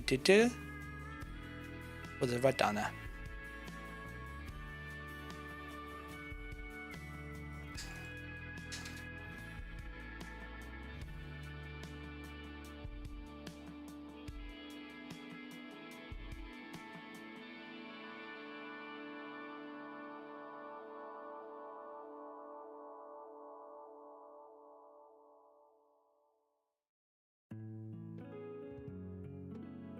He's got a speed boost on ES. He is very, very fast.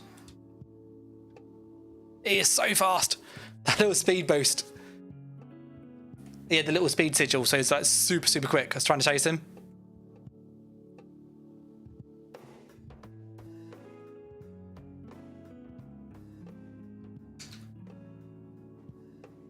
Oh, I went to lock him in place. Hopefully our BGs will just be the one we can get straight into Cyrodiil.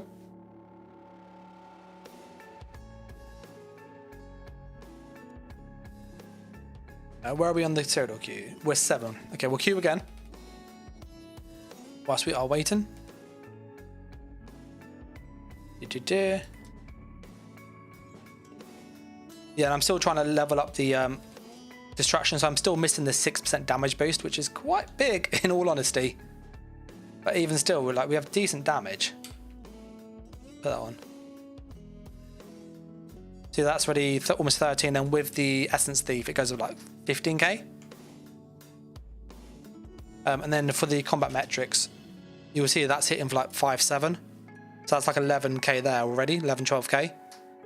And then obviously with the power band ticking, and then like a power lash, it's got like good 15-16k burst, so it's pretty decent.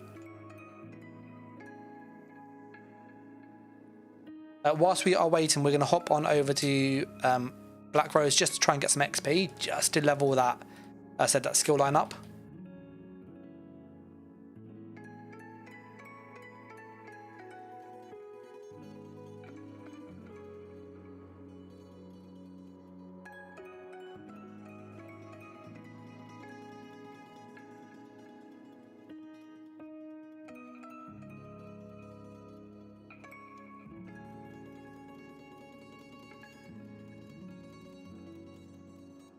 Yeah, so we're gonna pop in here just whilst we're waiting for the battleground of Cyrodiil to like fire, just so I can get some XP.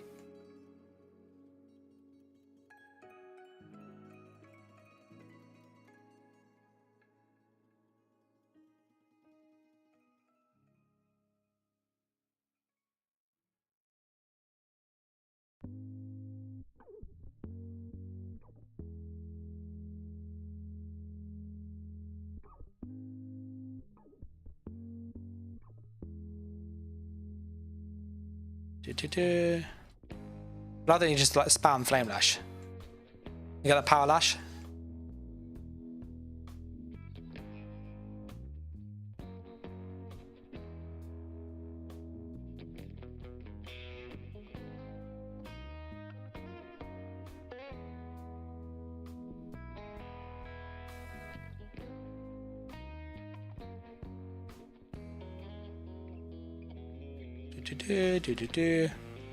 Yeah, so we are just waiting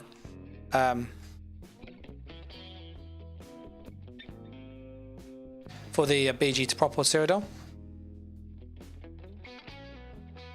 So where are we in our Cyrodiil? We're second, okay? So hopefully we can get to Cyrodiil.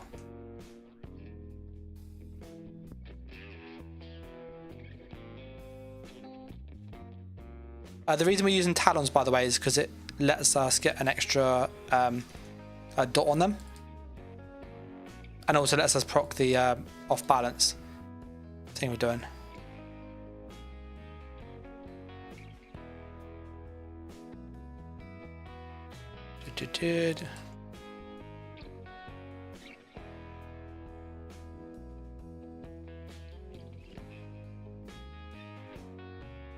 We are first. We should get into Cyrodiil in a moment. Our Destro is still not going to be up there, but we'll make do.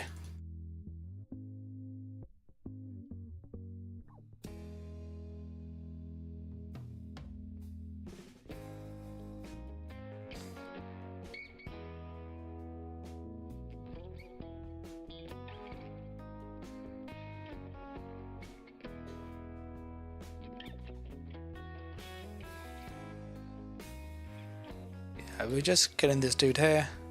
You can see like it's very much whip focus.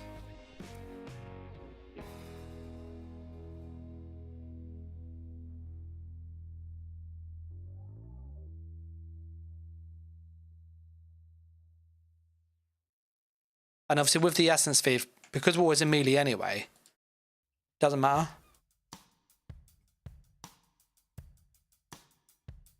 Because like we can just pick up quite easily by just doing that.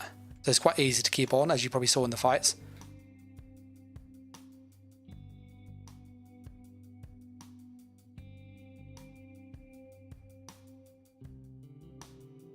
Or let's just see where we are for Cyrodiil. I think I'm gonna wait for the Cyrodiil. I'm gonna skip the BG because I don't want to miss that BG, that Cyrodiil queue.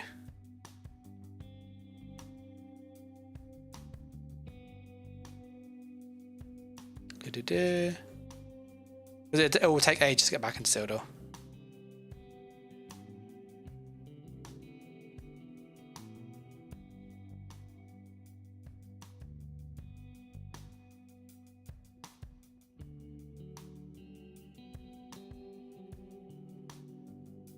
And then we'll wait here, we'll die. There we go, look at that. Grey host. Sweet.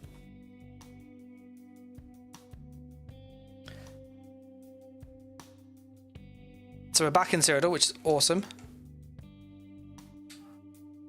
This isn't so much of a 1vx build, just like people were aware. It is an oaken sword build. It is made to like fight in a group or kind of 1v1, but as soon as you're outnumbered, you're going to struggle.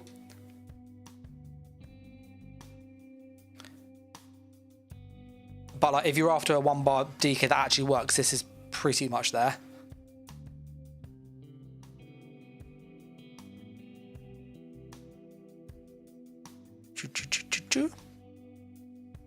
So we're going to go down to Alesia, see what's happening on down there.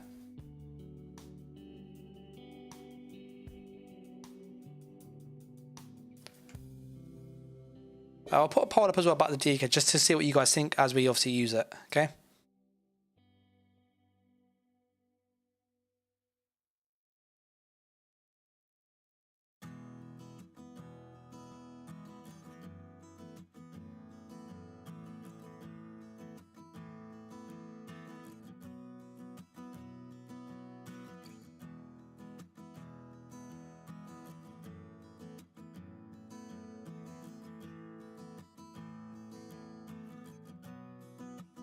I've got a poll up, which is specifically for this build, and it is basically what's your thoughts on this like build itself, the Oaken DK. So the options are basically I like it, it seems okay, you're not too convinced, like yeah, I'm not really sold on this one, sorry. And if that's the case, it'd be useful if you could give a suggestion, like maybe change the set, maybe change the skill line, just curious. And then the last one's like, yeah, no, you need to change the build, it's bad, basically. And again, like, what would you do differently? So I'd be curious to kind of see what do you guys think of this. Oh, what's he red? X new, don't know what he's doing, but he's rolling around. He's in a Templar. Hello.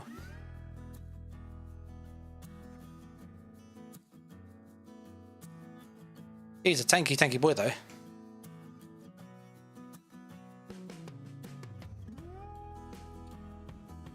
So when we fight a Templar like this, we have to get him out of the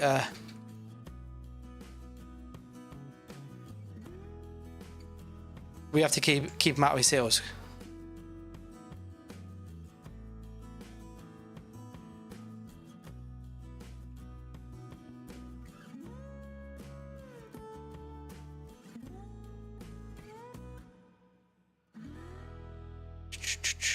Push my heal.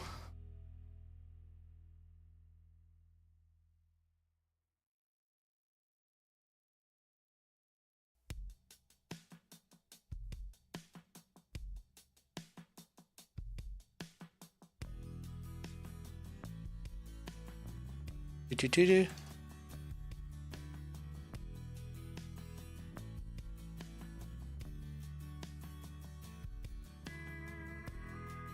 We need to get him out of those hills again. Big DK, that big burst there.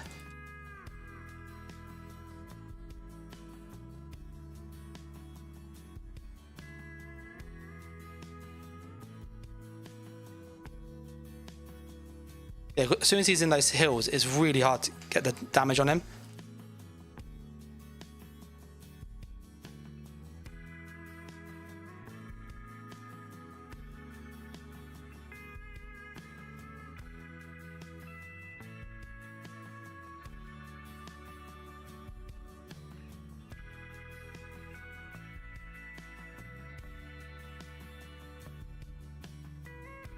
Yeah, you can see he is so tanky in those hills.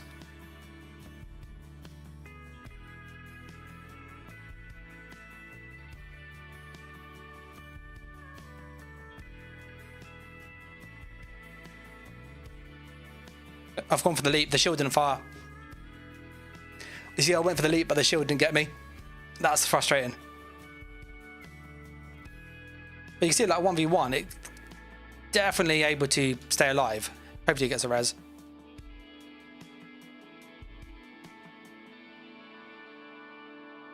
For context, that person with the room focus and the cleanse on the floor that he had, it's like an extra 3,000 health every second. It's so much healing. I go and get my ult jump going. But no, that's a good fight. That was very good fight. Cheers for becoming a bronze donor, Grid Hopper. That's really, really generous, mate.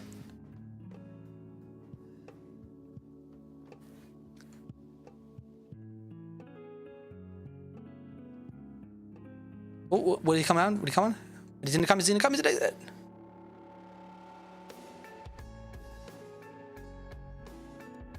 Nope, you can see the damage. Look at the dot damage though. It's like it is eating away at him. Yeah, you'll find Grid. There's the build video on the channel already that you can see and a gameplay guide.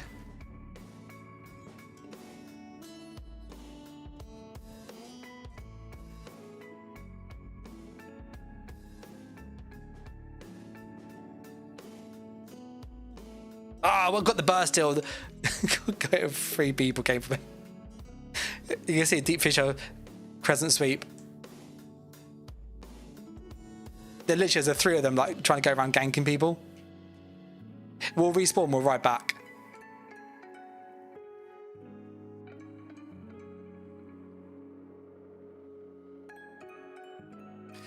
But yeah, if you've got a 1-bar decal, I'd be curious to see what you would use differently. Because I always find like it's one of those, like trying to make it feel like a DK is really hard. You have to use whip. And obviously if you're using whip, you're then really like limited to the playstyle because you're always stuck in melee.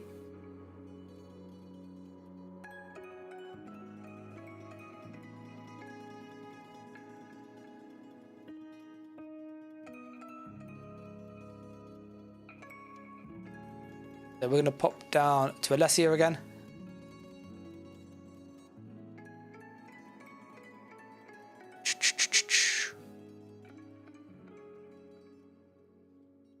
I would suggest if you use this like spec to run more in a group, by the way. Like I'm deliberately running solo because that's what I like. But like you would have much more success in a group with this build.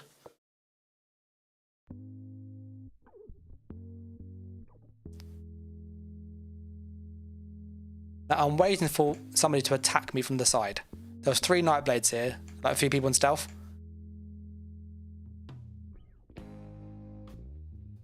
Okay, we're gonna walk in.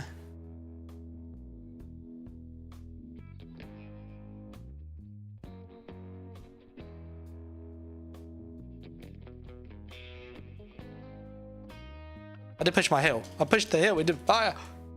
I don't. You'll see the animation when I jump off the bridge. I jump off the plateau. I push it. It doesn't fire the hill because I'm in the air. That's annoying. That is. We'll go back down.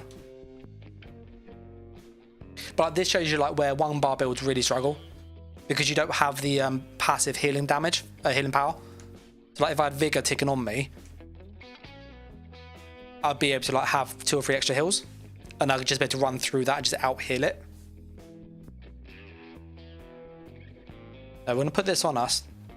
Now this banner skill stops us being snared or immobilized. It's really useful.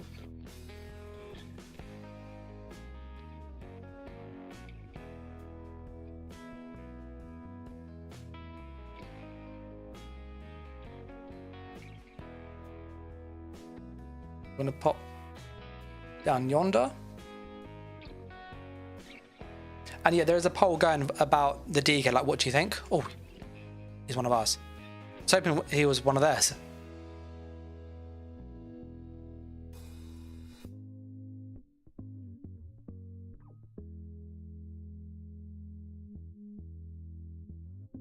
Oh, you have to manage to knock him off.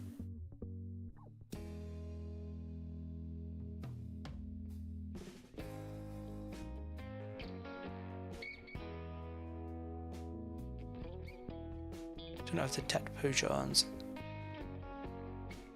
Don't know where he is. God, that's annoying.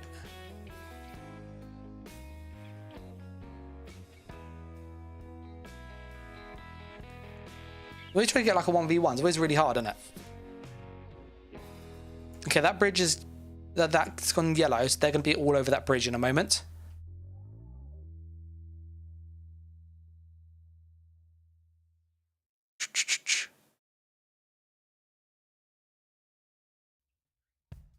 So I wondered whether we can pull one or two to the side. Maybe he's underneath it.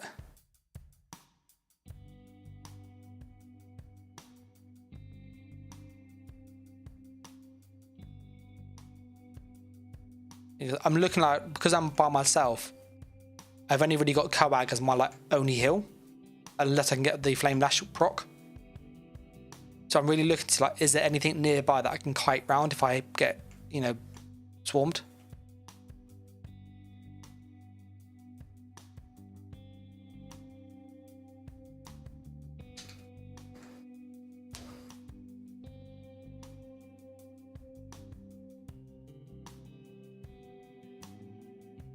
He's on a block thing. But that is a waste of time there, that is. I need to heal with him. It's just there is no way we're going to kill those two. He's on a tank.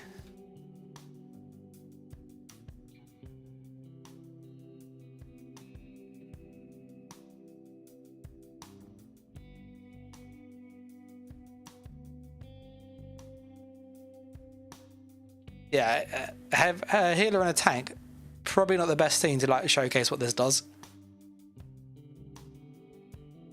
We'll go to the mine because we know there's yellows at the mine.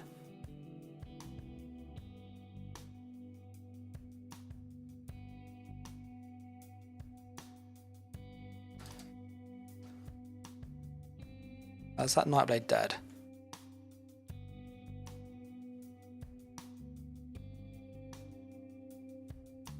Yellow's there.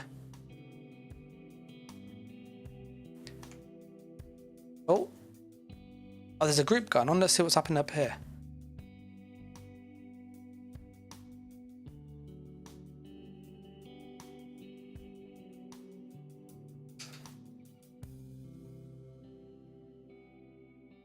Oh, they've got freaking healer with them.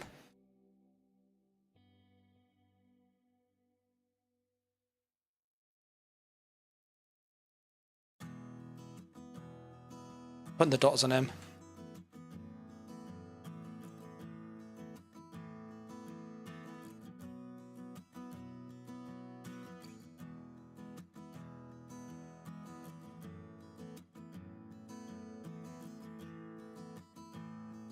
Hopefully he's away from the hills. He's got his hills moving back.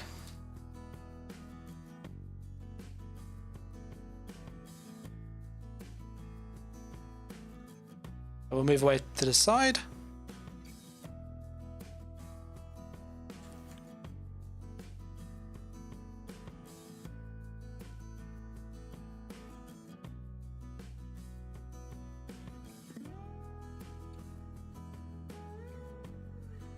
I pushed my... Oh, it did not fire. You can see me push the buttons.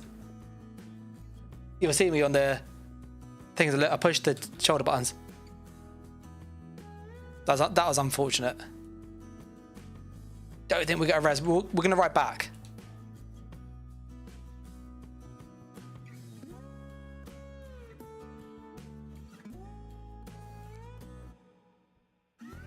But yeah, I would suggest like with this isn't like a 1vx build by any means. It's more like 1v1 or group play. That's where it really shines. Oh, is that? See, hello.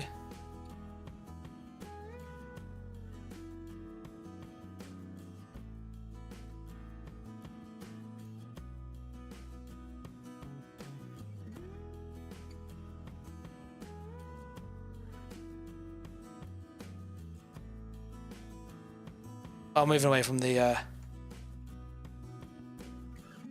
He literally just appeared out the ground, didn't he?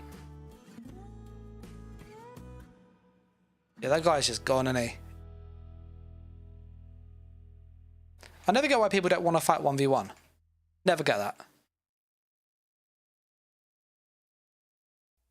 We'll go down to the bridge again.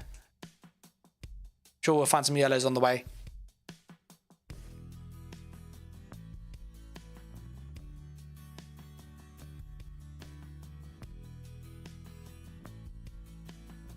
But yeah, once we get the Destro passive, we'll also have some more damage still, which is nice.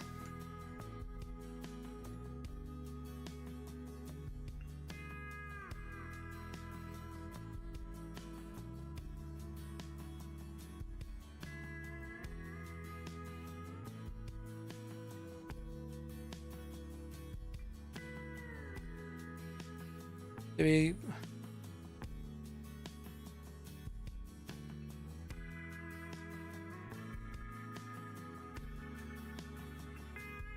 Let's say low health, dude.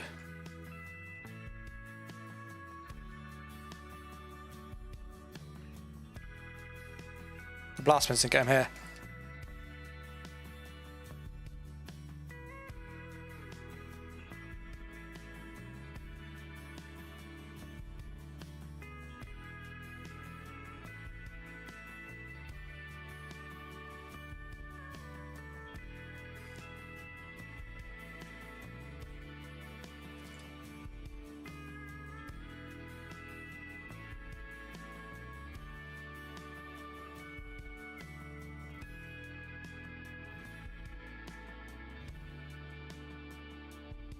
I like the fact that we obviously spam immobilizers all the time. It's part of our combo.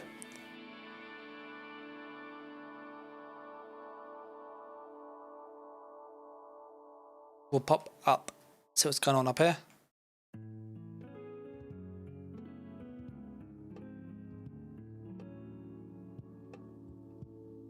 If people are curious, these are our numbers, by the way. 13k, 16k, 10k.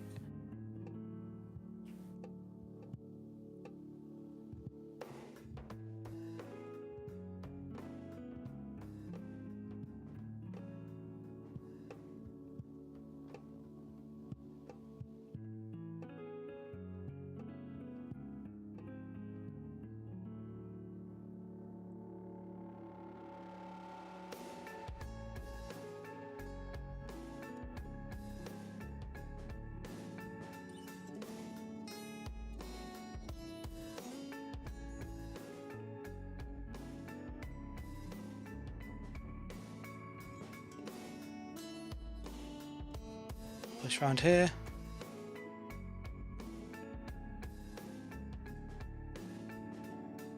Ah, my shield didn't... I hit him, but the shield didn't go on. We got killed before the shield went on up.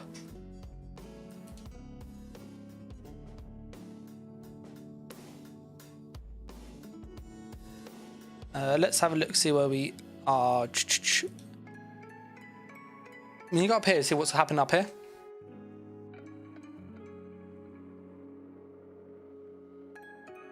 Sounds like there's siege going on. But yeah, if you've got any thoughts about the DK, I'd be curious to know, like, what your thoughts are.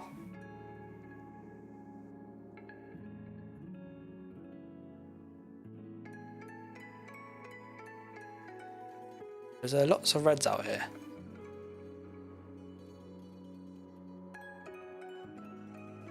I'm gonna go for that camp first before I go for any fights, because nothing worse when you're starting to fight somebody. I mean, just 4 people who spawn and jump on you.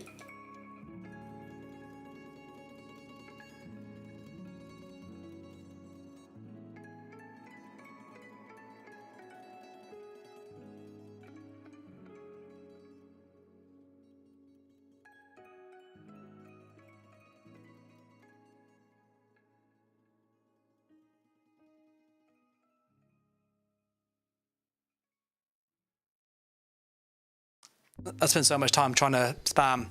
It could be the 2 burst skills. Trying to get rid of the camp, but spent so much time waiting for it to burn. That spam my heals.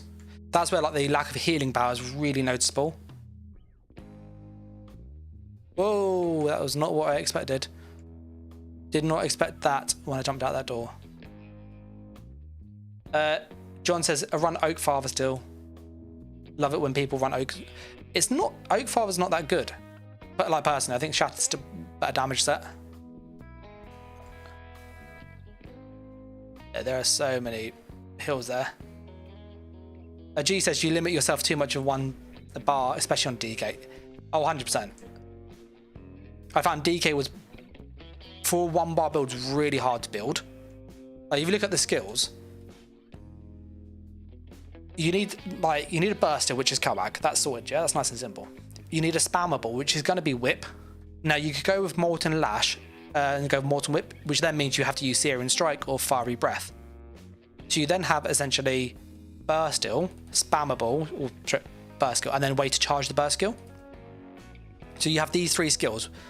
This could either be like Searing Strike or Fiery Breath, and this will either be Flame Lash or the other one.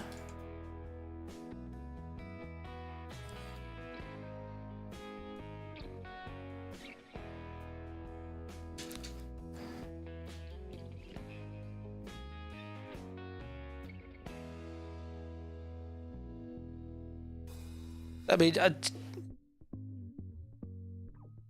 too busy talking. Come here.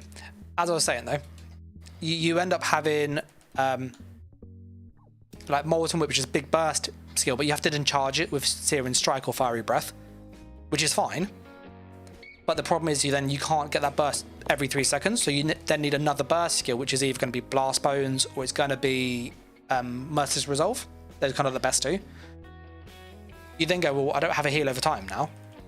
So if I put on Vigor here, I then don't have a mobility skill like Race Against Time. Banner is being my mobility skill, by the way. I'll explain in a moment. And so what ends up happening is you don't have the bar space to run the extra heal over times you need for melee, which then becomes really challenging to stay alive. And so what I've done to try and address that is we're using Flame Lash, because at least when we put them off balance with Burning Talons, this is the immobilize. If we whip them while they're immobilized, we then get off balance, which is like 6 seconds. So we can then get this 6 second worth of healing constantly. So that this kind of becomes like a heal over time, which allows us to be a bit more aggressive than we would otherwise by using these two synergies. We then have the burst skill of the burst skill of Blast Bones, because the Grave Lord gives us this rapid rot, which increases our burning and our dot damage. So this obviously gets a damage boost, and so does our set Pyre Band. This also gets a damage boost. So then, like, Grave Lord gives us that. It gives us more pen, which we do need because we don't have the breach. So that's why I've gone with this, because when I use Blast Bones, I get 3k pen, which is fixing for the lack of the breach from the Noxious Breath. We're missing that. And we also get some crit chance when they're low health to give us like a passive execute, which again we do need because we don't have an execute. But it was really, really hard to like find a set of skills that actually work reliably. There are lots of yellows. So like, if you guys can think of a better version, by all means, like, oh, hello, hello, hello.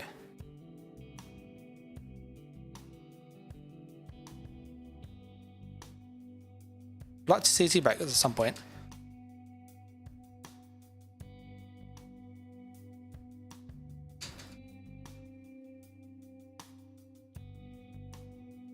Can I get in the door? I literally got spabbed with 2 ults. So just literally spab.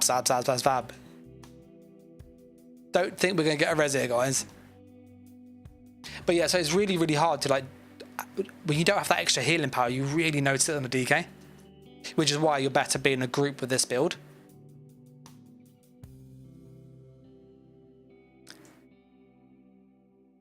Because obviously when that person tried to kill me, their damage by themselves was like fine. I could survive that quite easily.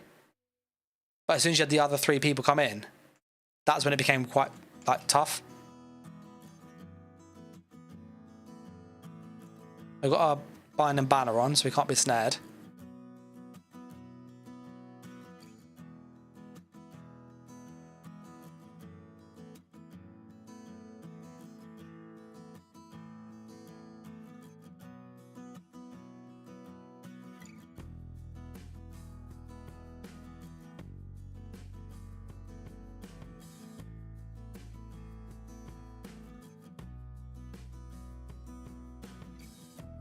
I, the Rush of Agony, and then someone got me with Assault Tether. Different person.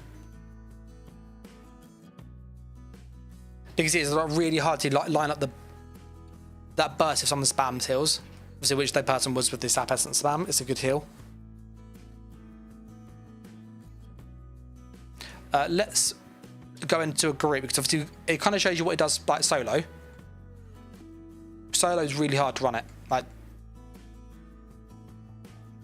I can't really think of a better spec like for a DK.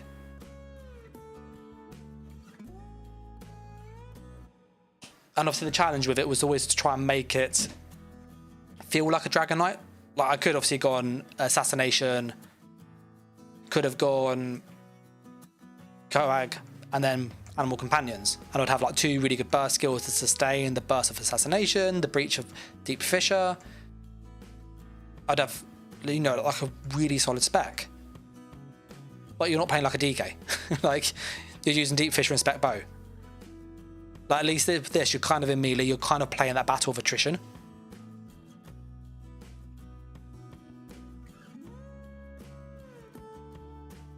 I will pop into IC as well in a moment, just to see what's happening there.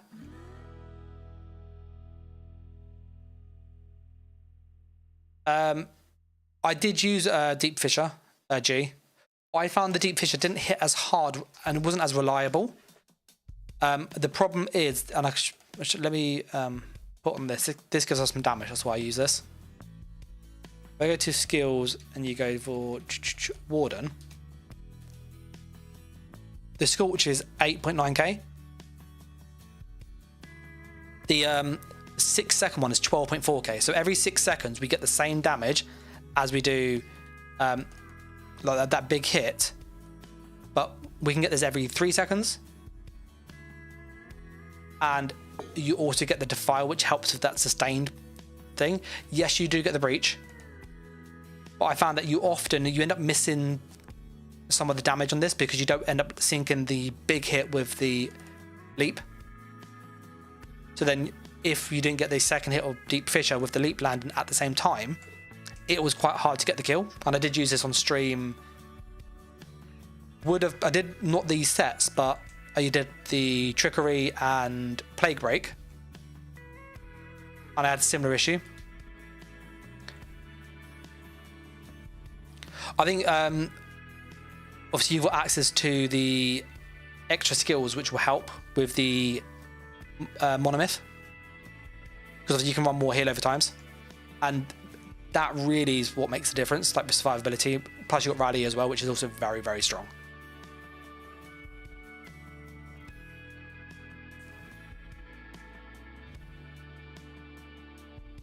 Like, I can switch to it. I found when I did it, I didn't find it that useful. My base regens aren't high enough to warrant the extra 20%. And then losing all that like dot damage wasn't really needed, and I lost the 3k pen from the Necro passive.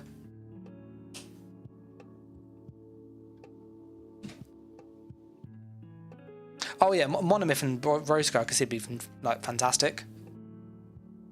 And with Rally's really good. I think Rally needs a nerf personally. I hate the set. It is really, really annoying to fight against, because it basically stops burst, so it makes people just tanky, like really, really tanky. Which is obviously why people run it. But are you using a staff, G, or are you using melee?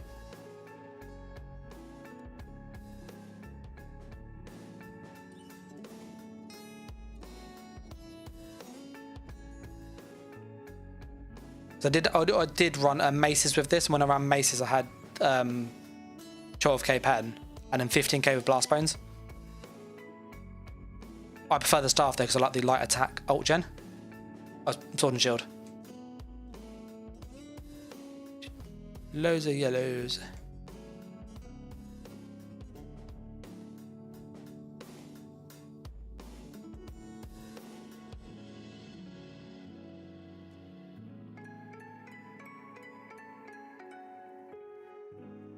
Freaking Rush of Agony. I absolutely hate that set.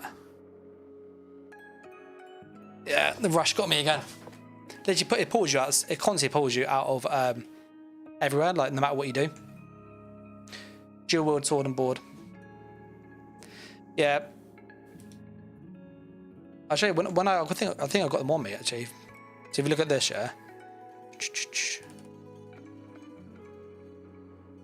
So you can see that's already at 7k. I'm missing a passive here. So my dual wield isn't leveled up fully. So I'm missing another 1500. Which you're then going, is it 8, 9? And then with the 3k from Blast Bones, because you get the passive from down here, it then puts up like 12.3k. And so obviously this had more like oomph, it did. But I personally, I preferred using the staff. I just found it was easier to play.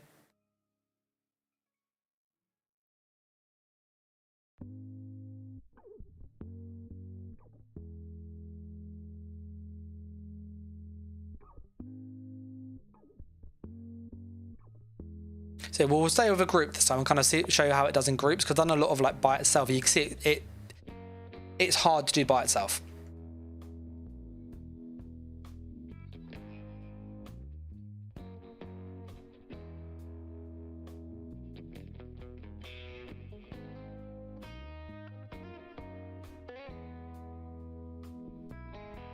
So in group play, this kind of stuff is where it's pretty good.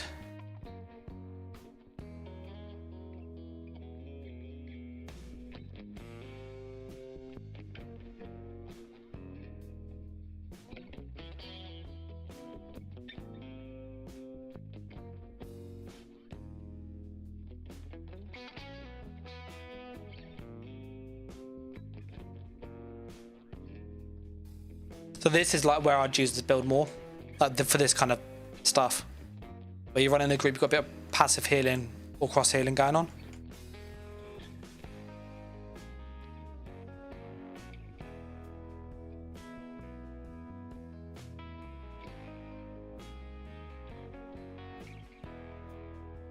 That person did.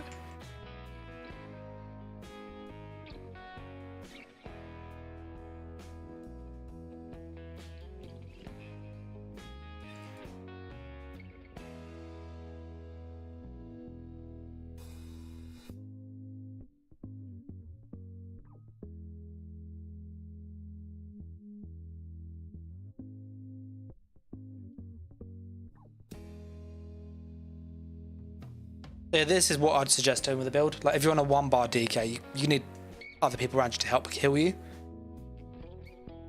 Like that passive healing does really help. And I've tried to fix some of it with the sets we use.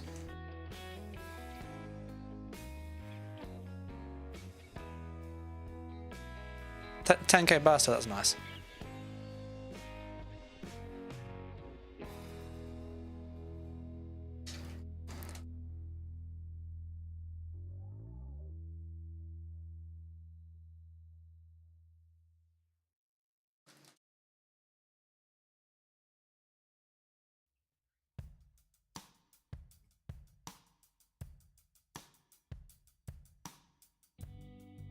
Whoa, run away.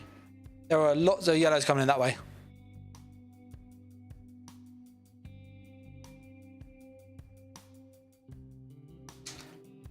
Sniper at the back. Rush of Agony, 6.2k.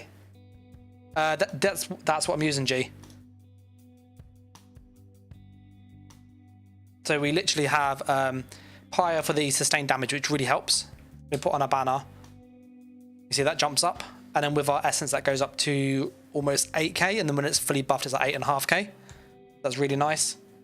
And then we have Essence Thief for again that passive health, the healing that we do need, and also that stam sustain and the bonus damage boost. Like we've literally got like 2 really strong sets.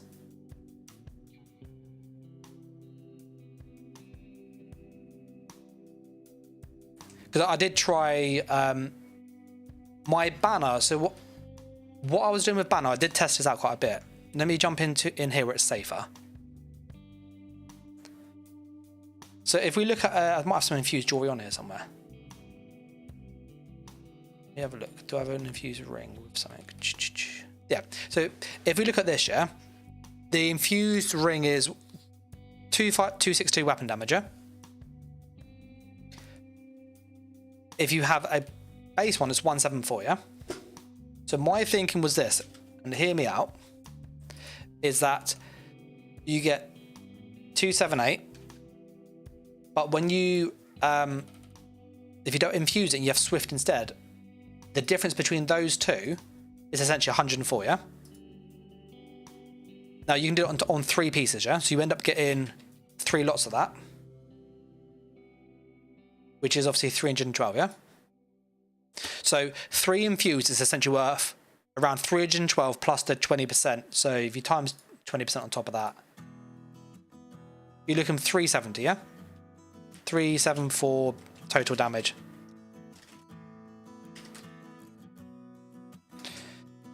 So my thinking was then that if I use the Sigic Order, because I'd have to have a movement skill here, which would have to be Accelerate and Race Against Time, I need to get Minor Resolve somewhere in the build, which I don't have bar space for it.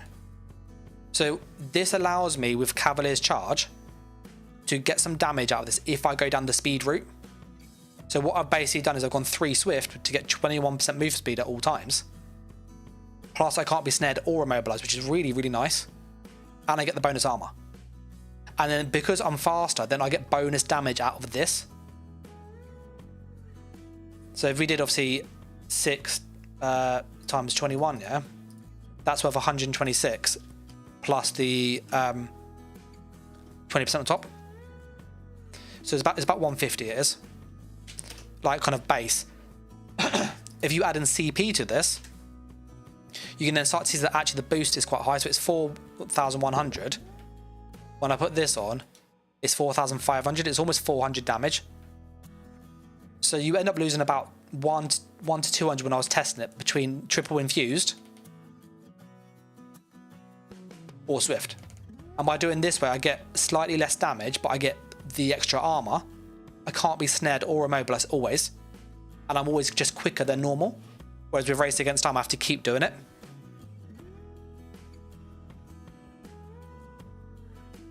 So by using the banner, you get similar damage. It's slightly less. Bearing in mind, I've got one regen here, but you get slightly less damage. It's about 100 damage less on the stat page, which isn't huge.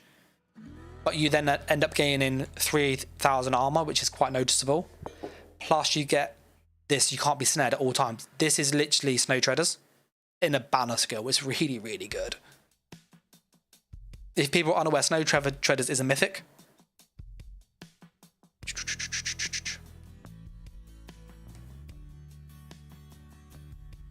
So while you're in combat, you're immune to snares and immobilized, but you can't sprint. The difference with this, though, is that we can sprint with this skill. So this basically is like Snow Treaders. It's a bit of bonus damage and it's extra armor. So it kind of gives us that, you know, it helps us get to that 30k armor. Look at that, we've got 30k armor on the 1 bar. Now that's pretty decent. Now we could obviously put on the extra spell glyph and then get to almost 5,000 damage.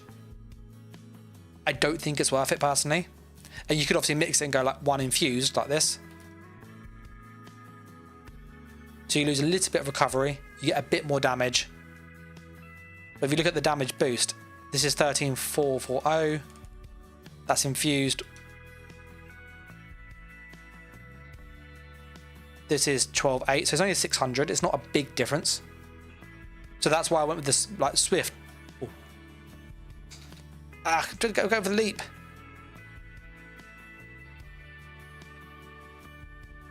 Oh, I knocked him off.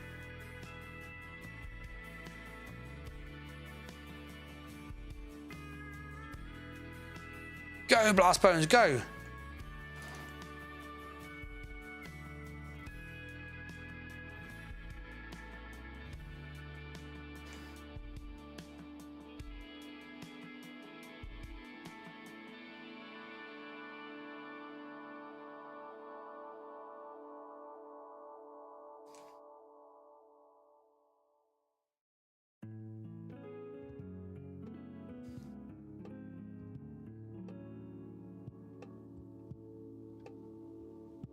Guy's dead.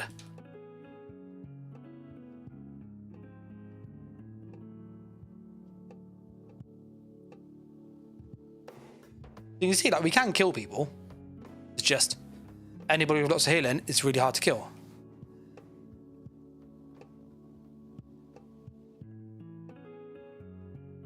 Get him back. He's gonna die from the explosion here. Pop. And obviously the Essence Thief is here because it gives us more stam sustain, it gives us bonus damage. It's pretty decent.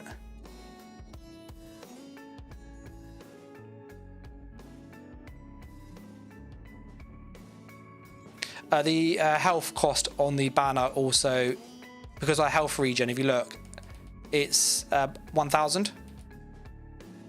This is 720, so we don't even have to worry about the health cost part of it. And then you also don't have to worry about the stam sustain because we don't use much stam skills.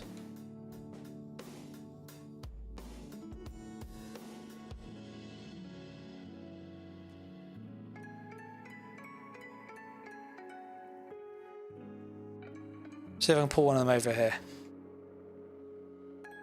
Nah, not coming. Jaws miss. I'm out of food. I have no food. That is. Eek. My sustain is gonna hurt. And I'm out of potions.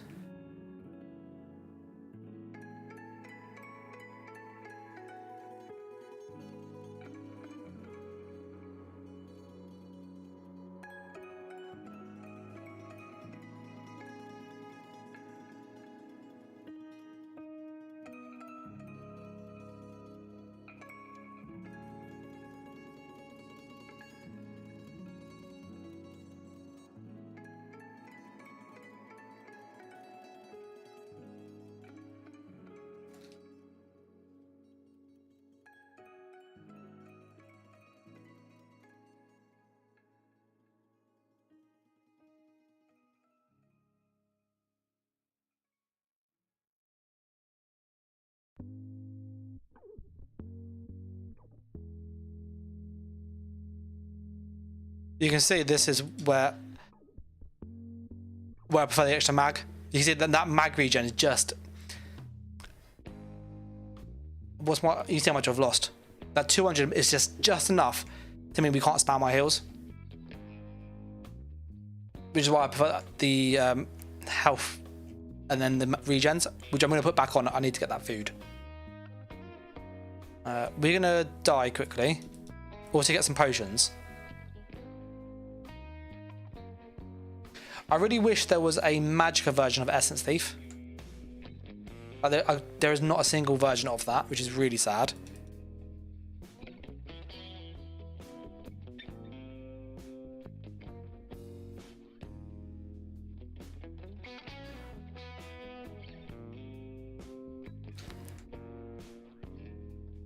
Someone got me the construct.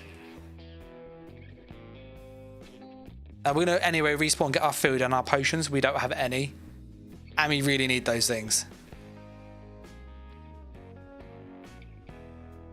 I really wish they did this like default, always forget to do it.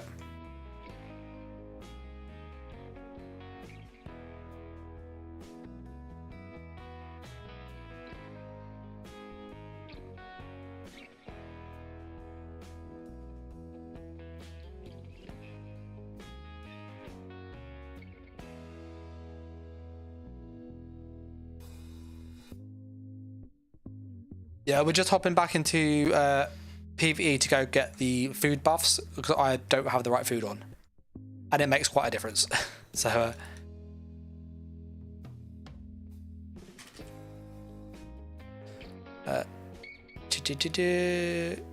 let's go get some money up. I go get some food and potions. Jewels are dummy cheap. Oh yeah, try potions are like great.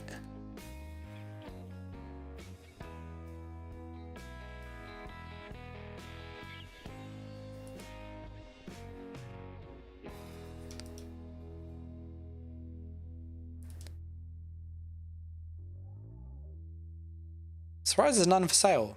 But there's always some for sale normally. There we go. Loads of it. They have like just a big bulk No, goes up by loads of this.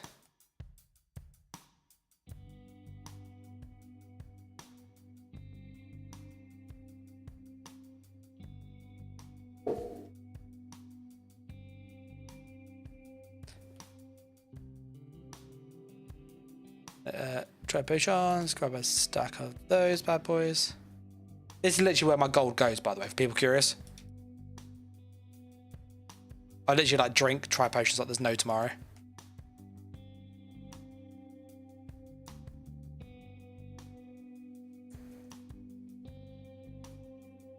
There's my try potions. I don't really spend AP on them though. Only because I keep it for like videos. So like when there's a good week in the gold, and I use it to buy monster pieces and stuff to save me transmute crystals. But yeah, I've got a lot of like AP across the characters.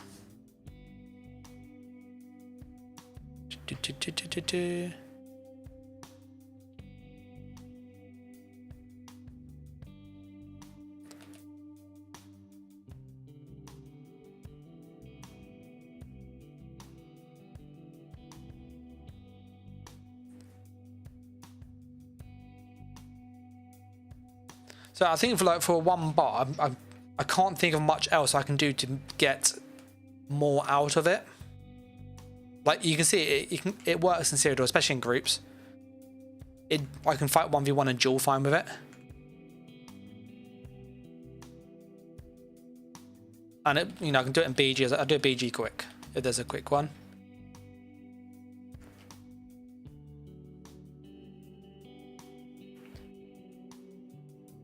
We can as well if you want. Change skill line. If we swap that for the Warden and our companions.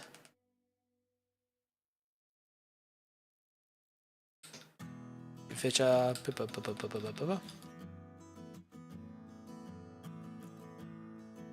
So obviously we can do this. And this is cool, don't get me wrong, it's quite a nice skill. And then we obviously get that extra regen, which is really decent. Which means we could then drop a glyph. And obviously get a bit more damage. But then you don't get the extra pen. I mean, you get a bit of crit damage here.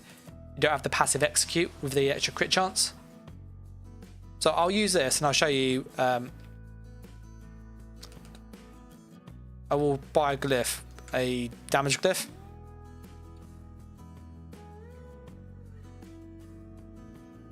I might have one on me actually.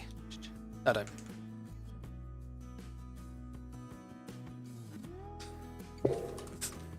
Physical harm. I want a gold one ideally.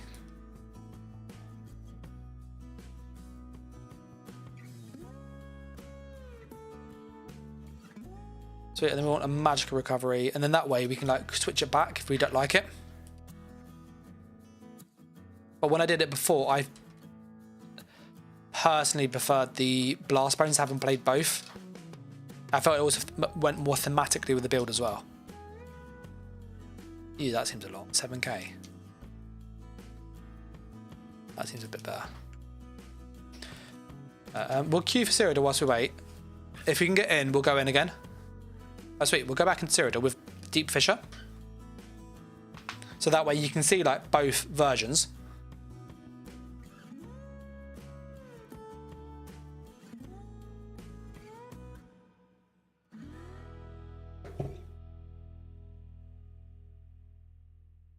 Just cave in and make it 2. So the whole cave and make it 2 bar, I completely agree with you. It's more optimal. But I've deliberately making this a 1 bar Oakensword build just because I know that's what people look for and that's what they're kind of after. Is it as good as a 2 bar build? No. But is it a decent 1 bar build? It seems so from what I've been able to like use it for. You know, damage seems okay. It's got lots of sustained damage like a DK should have. It's got okay burst. It's not the highest, but that's DK always has that issue. And it's got a lot of passive healing with the Flame Lash, like procs, the Essence Thief procs, and also the health regen.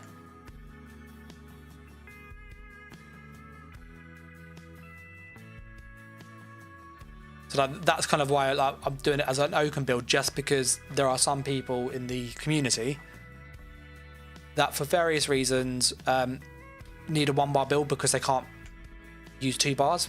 Sometimes it's disability, sometimes it's more learning PvP, and so I want to kind of give them something that actually kind of works. You know, this is decent.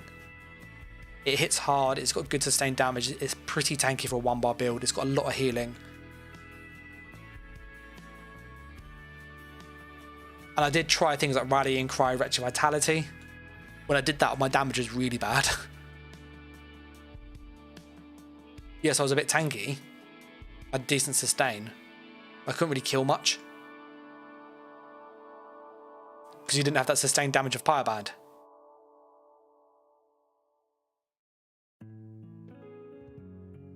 Oh, I completely agree. G's saying it seems solid for a 1 bar, but like he has to 1vx too much, where 1 bars really struggle with that. There's only like 2 1 bar builds that are kind of good with that. That's the Nightblade.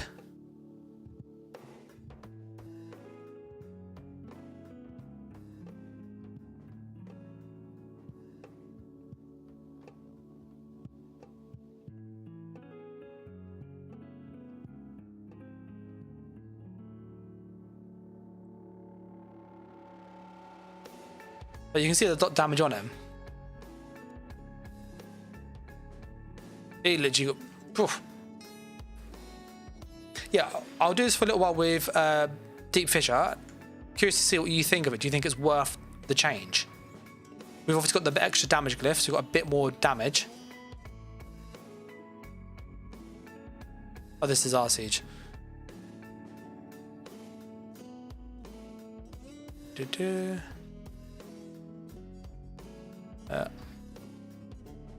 There's a lot of blues there.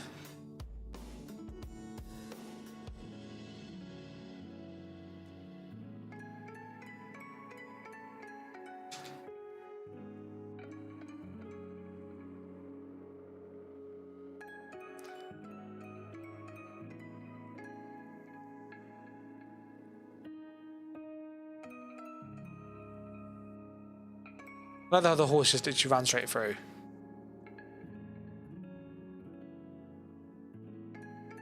Because I did think about using Pyreband on the bow for 1 bar, because this doesn't have to be melee. So using like this with Reliquin was what I was thinking about, because they're both really horrible light attack sets. Or like you do it with a staff, light attack staff, then heavy attack. You put on 2 really nasty proc sets on somebody. We'll pop inside, see what's going on in here.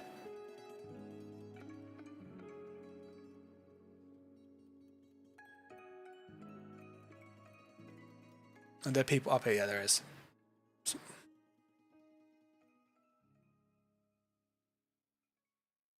Yeah, that's a little ball group, that's her death.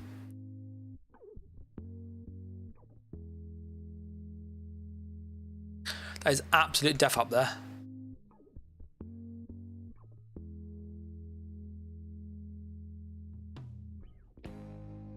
So we're going to pop down here, because that is just a waste of my time and a waste of everybody's time doing that.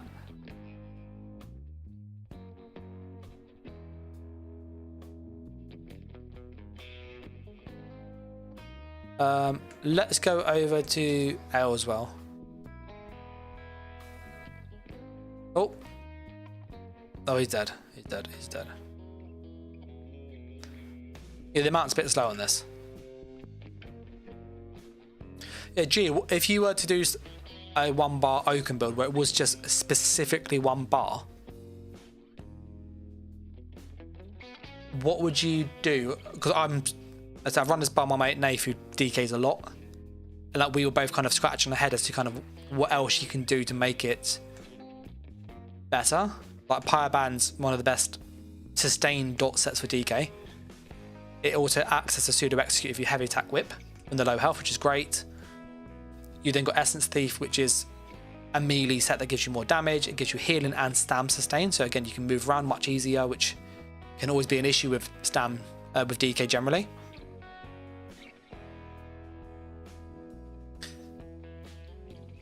If you did the Templar Adric though, would you get too more far away from the DK feel, which is obviously like the other factor? Like I want it to feel like a DK. I think Assassination, fantastic. I did consider that as the burst skill. Because it heals you as well as you do damage. It's like passive healing. It hits stupidly hard. You can stack 2 in a row. It would fix the burst. You know, Assassination, Leap, Assassination would... so a Spec Bow, Leap, Spec Bow would be disgusting. Gives you more crit chance. It just feels a bit of like a get out for like most classes.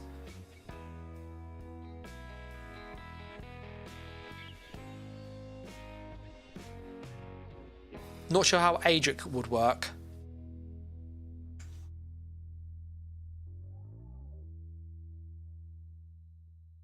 But that's something we could obviously try, swapping out the burst skill line.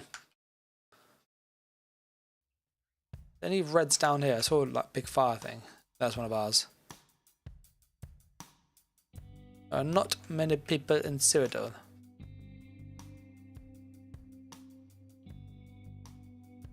I'll queue for BG whilst we wait.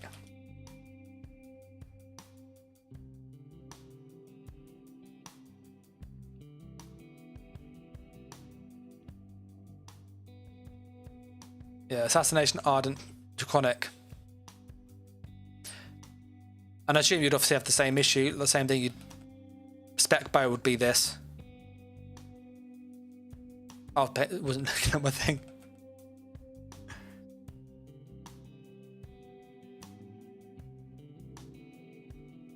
I should not have died there. That's because I'm looking at my screen rather than actually doing stuff. We get a res, thankfully.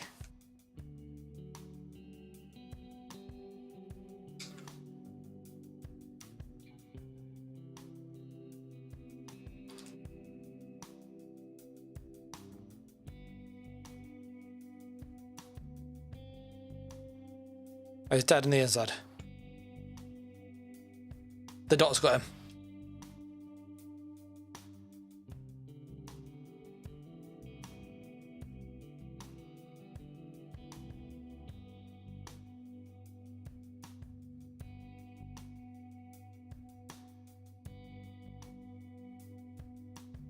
Yeah, G says it's tough because you can't diversify as much. Yeah, 100%.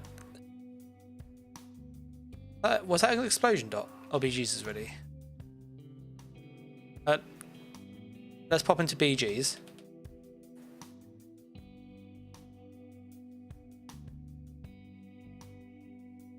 I think that's the issue with it.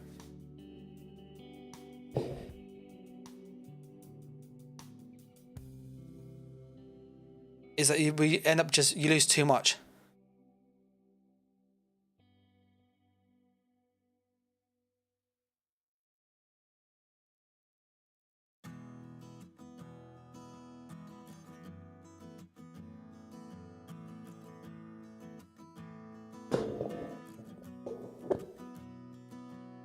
I just think that when I look at a 1-bar build, let me see if I can overlay the graphic I made. Bear with me.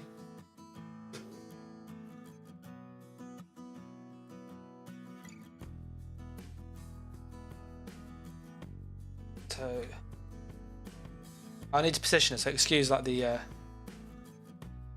jiggery, but you'll see here basically what I've made is essentially like how what you need on an open build, in my opinion. You need a spam ball, you need a burst skill, you need a burst heal, you need like a heal over time or a stun, you need some kind of flexi type skill. And you got your mobility and you got your ult. And because you're so limited to just like the number of bar slots, it's really hard to find something that fits this. Because whip isn't reliable burst. I tried I tried Molten Whip, and it just was not consistent.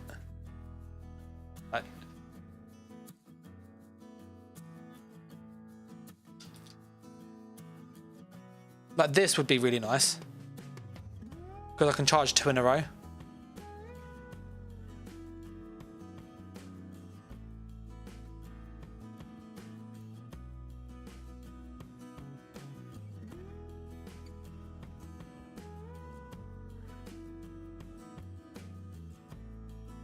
If people are curious about it, I do have a Discord if you get any questions afterwards.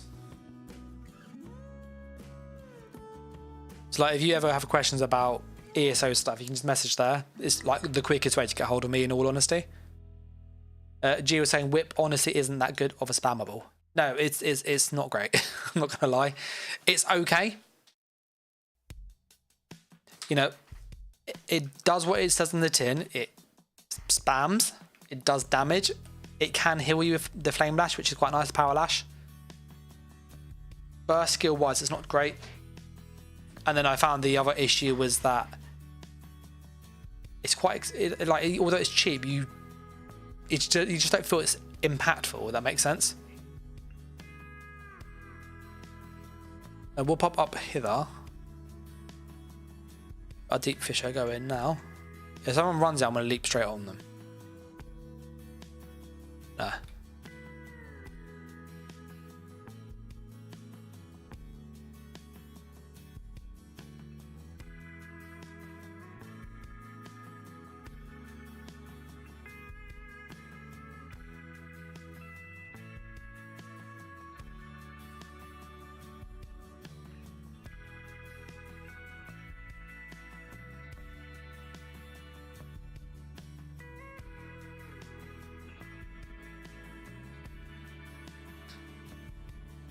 See, that's why I prefer blast bones there. Because you see, like, by the time you move a lot, you miss a lot of deep fisher.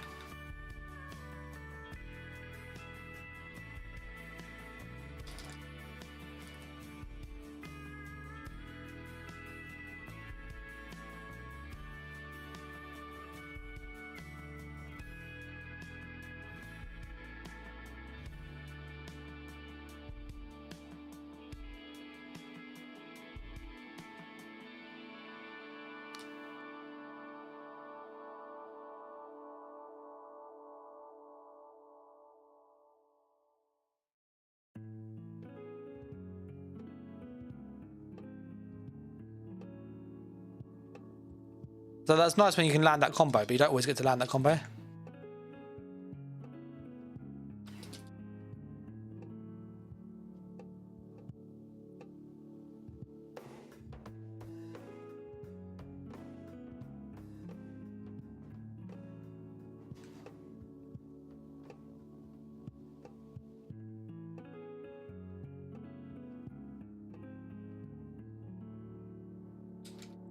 Try go for the leap. Try go for the leap.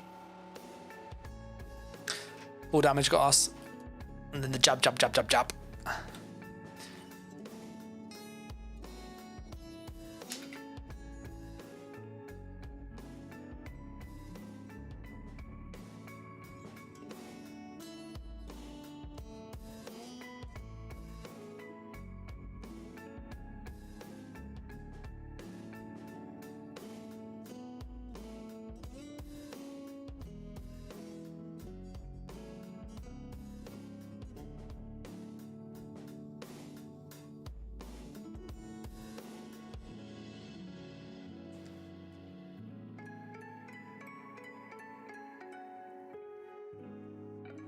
Yeah, you can see that even when it was stat, just... I'm gonna push up here. I did push the hill, you can see me push it 3 times. It didn't fire once.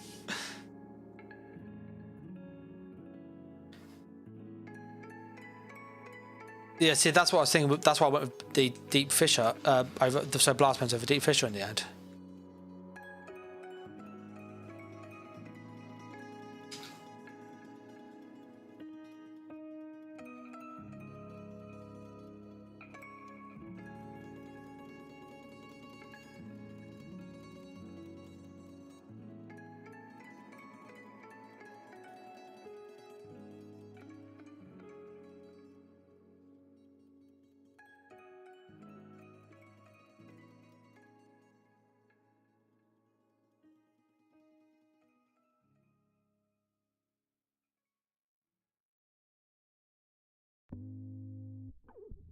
Their healer is really freaking annoying, isn't he?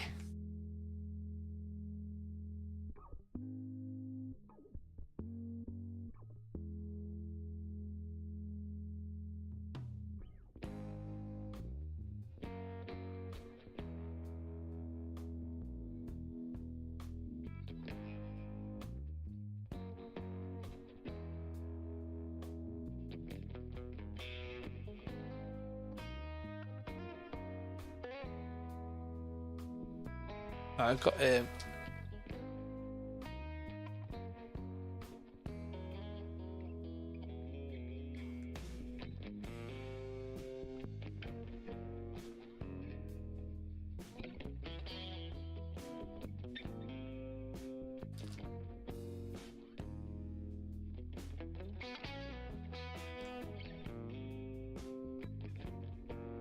Yeah, you can see I've had 5 kills, I've had 10 assists because they're just the AoE.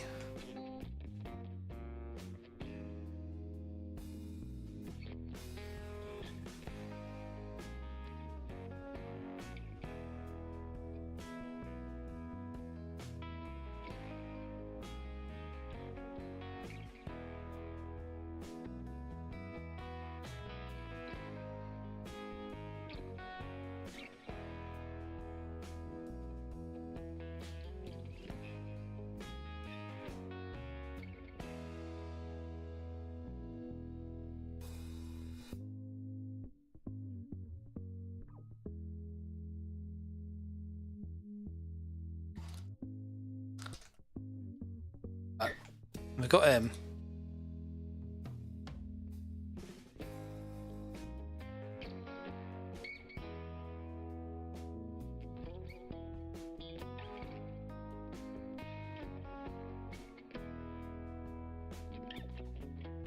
That's another one.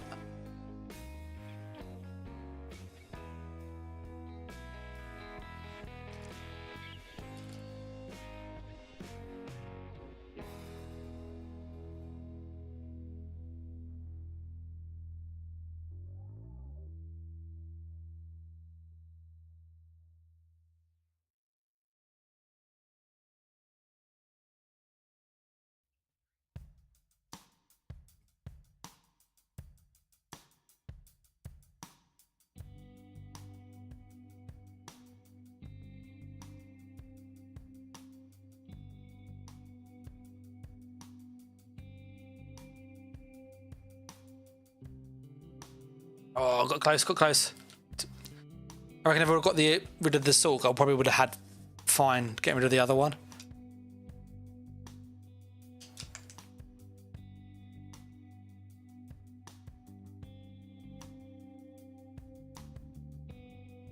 Yeah, I'm not quite convinced, but Deep Fish is worth it.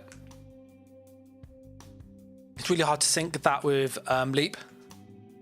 Whereas Blast Bones, you kind of just fire and forget.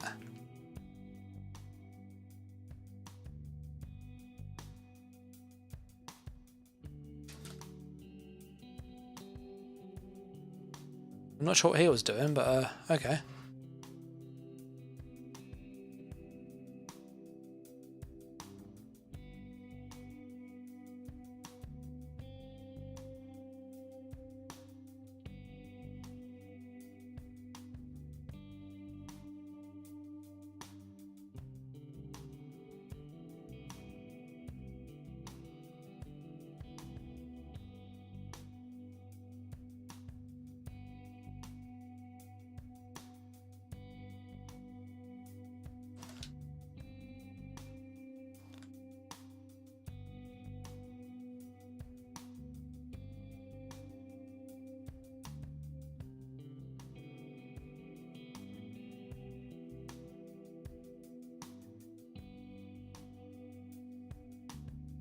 With limited bar space, Bones being a short hit is better. Yeah, well, it's literally I had the same thing. I went with Animal Companions first when I first made this,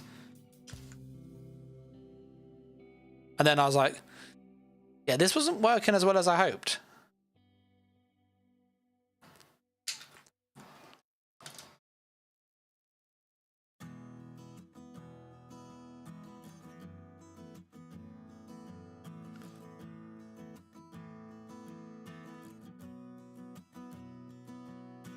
Is a corrosive one.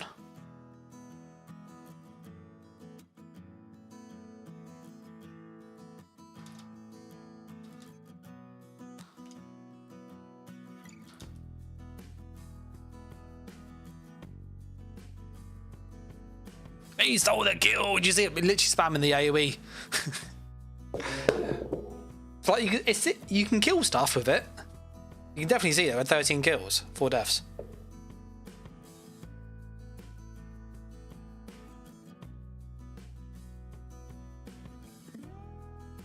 Because what Ardent with Assassination have surprise attack. And I think like that's completely a valid suggestion, G. It just moves away from the I'm a DK vibe, which we're trying to go for. And that's the challenge I've had. Let's try Assassination with it. I'm curious to see if that's... Because obviously the Assassination gives us the consistent burst that we do lack. We have to go bang bang.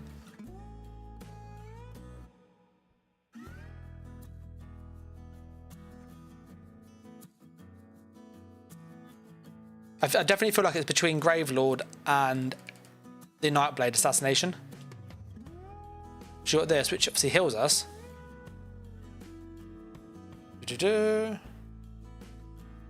Hits very, very hard.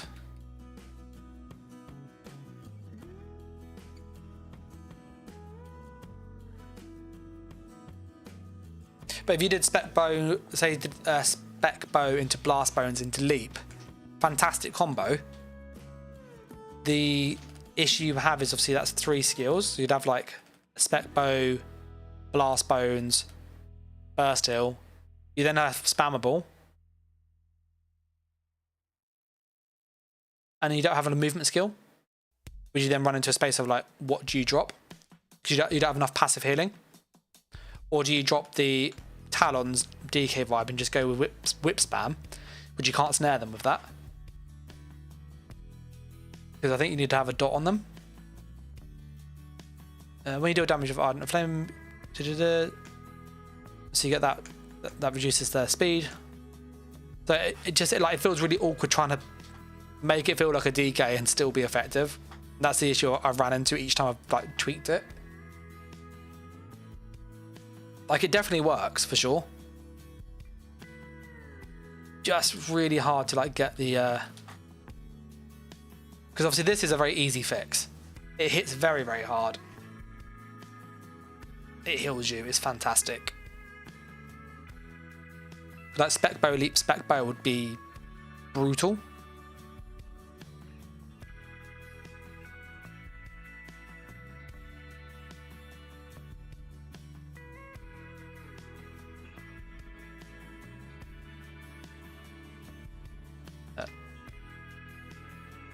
I do think we'll probably need to run the regen. Yeah, we will. You need about 1800, almost 1900 regen to make it like, sustainable. Anything less than that's really hard to sustain, in my experience.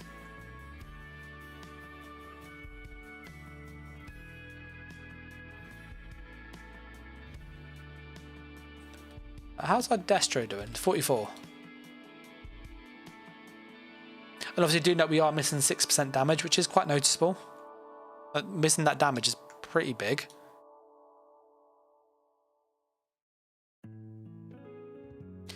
Let's see that person on fire. I don't know who they are.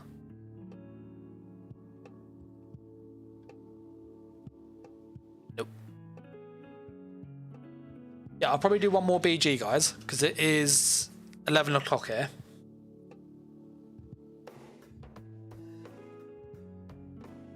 But I think that this gives you a good idea of like what the build tries to do. I just want to, like, for myself, try it with spec bow just to see is it worth it.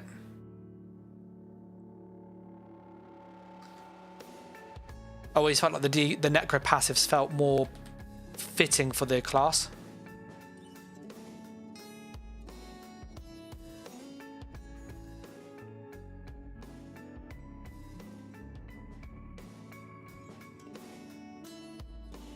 We're going to Cyrodiil whilst we wait though, okay? Or I look at the IC whilst we wait.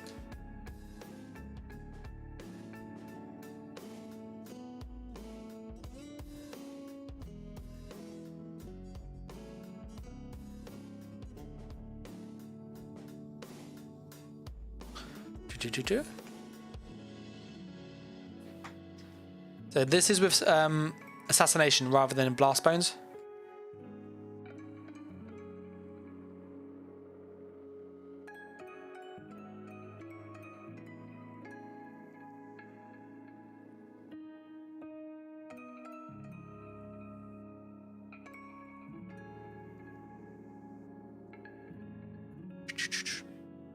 Oh, BG's ready. It's always, literally, always away. And let's see what our spec bow looks like. Just curious with essence. Yeah, 20k. Like, it's a pretty decent tooltip. I think this will work better. It just feels too night play-y. But maybe that's just me being, like, stubborn.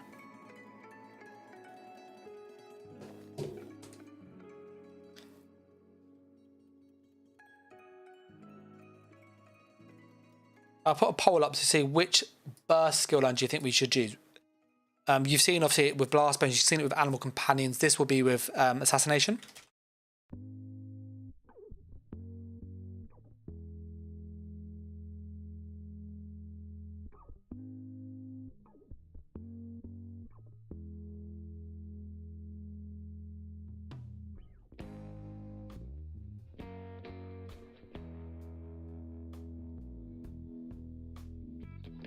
Yeah, there's a poll going. If you were to like take the build and you were to tweak it, and you say you had to pick a skill line for like the burst skill, so the burst skill is my LB. What would you go with? We've used blast bones, which for people curious has a similar tooltip. You won't be able to show it through here, but do I have a skill respec scroll on me? I might do actually. I might be able to show it.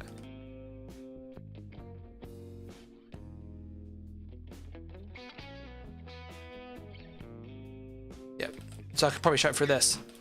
So that if we drop this and then did that, that's like 11k. The Necromancer one would be 11k. So obviously this is like 15. So it's like an extra 3-4k on the hit. I just got for becoming a supporter, mate. That's really really helpful. So it's kind of like, what do I go with? Because this feels like the really easy answer.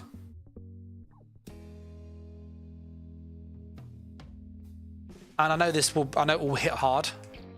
It just doesn't feel like a DK.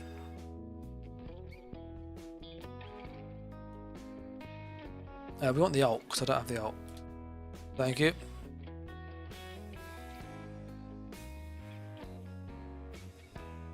So we're going to pop this way.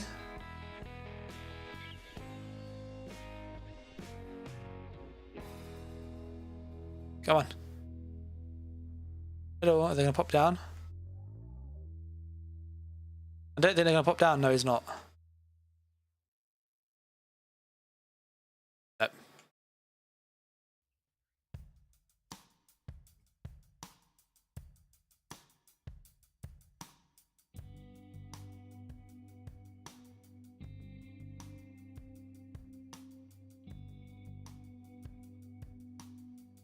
Yeah, 6.8k. Spec bow does hit hard. A sheer venom doing, look at that, whew, 6.7k.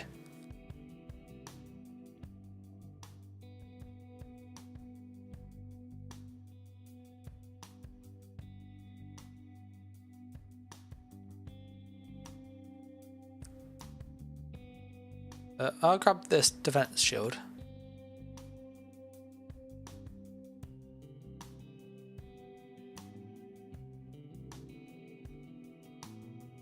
We'll see if we can pull some.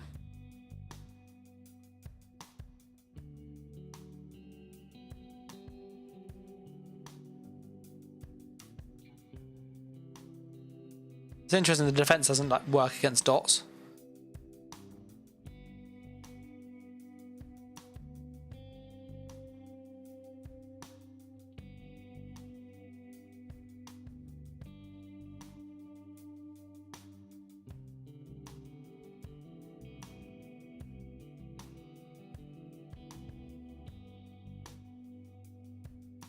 I'll pop this way because I'm expecting some damage to come in. Are they gonna follow me?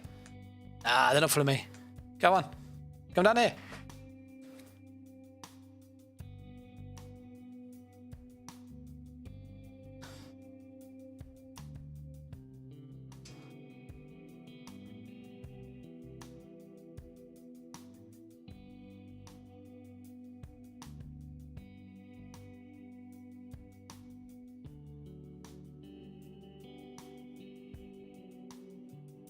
A spec bow, obviously, it feels like you can line up way easier.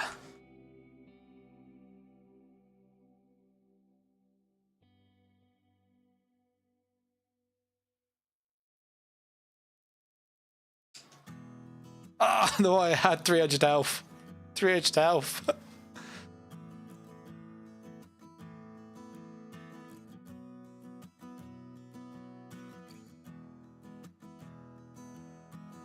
So like the spec bow feels like it's the you can control the burst much easier. Or damage sigil. That bad boy.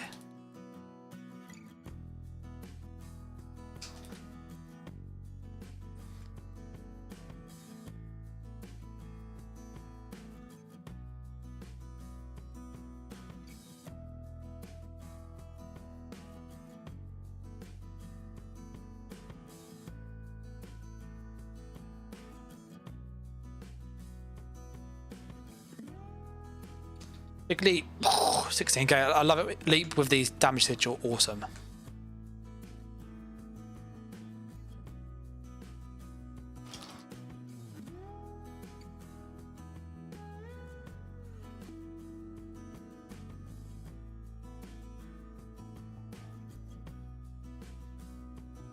This is the issue. You can see like I can't charge it up now. So I'm in combat.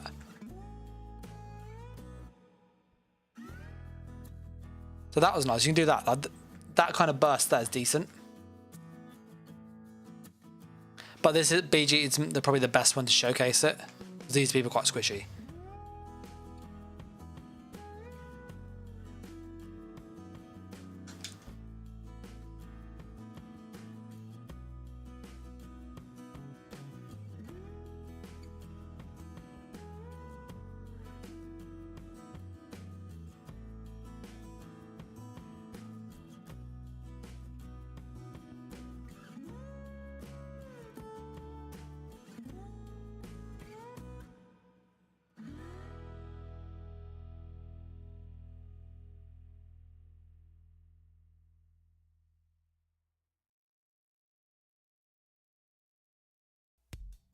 Let's get some healing going.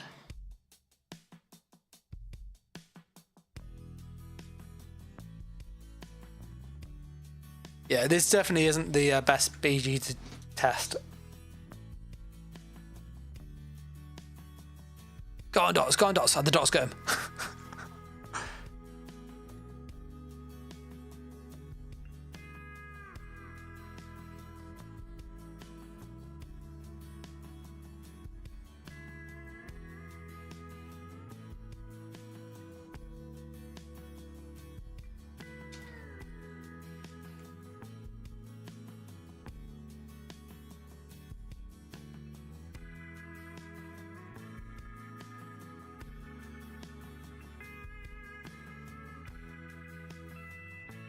Got that healing, thank you very much.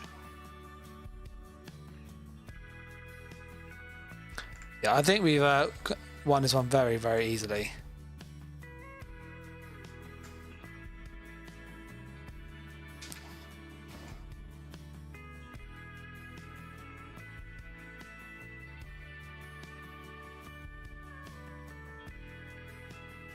Yeah, I don't know if that's a fair test to kind of compare it to, because they were quite squishy players and a lot of them didn't jump down. We can look at the spec bow though. 8.7k crits. So that was 6.8k, 8.9k, 8.7k, 3.4k against more like tankier players. 4.6. 4.5, 6k. So yeah, it's about 6k, isn't it? 6k.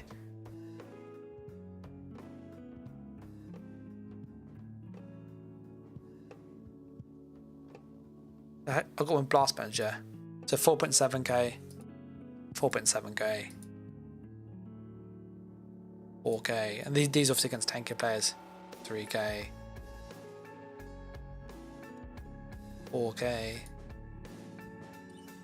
2k, 6.6k, so that's been critted obviously. 5.8k, 5.2k. So that just gives us some ideas of the damage numbers. So like the kind of spec bow you get to control when it lands, as in like the burst. Whereas with the blast bows you have that consistent damage, those consistent big hits. And on top of that you also have the dot damage, so your dots do hit quite hard, harder than normal. Plus the extra pen. The obviously spec bow version you have to charge it, and you typically need 2 to get the kill. So it feels like spec bow is probably better for, like, I'd say more of an outnumbered situation, is my feeling.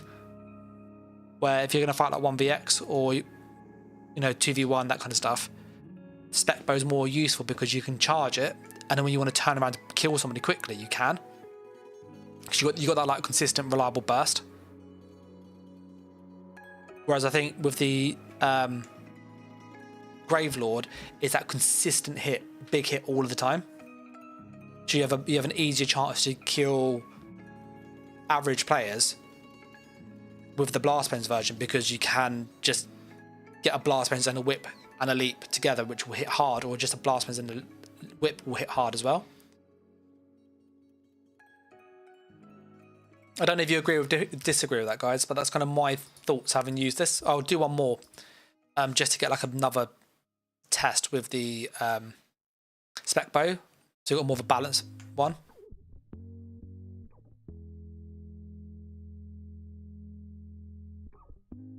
But yeah, that's my kind of thinking, is that spec bow is like better against good players or people who are tanky. Gravelord's good against average players and just that real consistent damage, especially in group play, because you always have it on. Animal just felt a bit like underwhelming, in all honesty.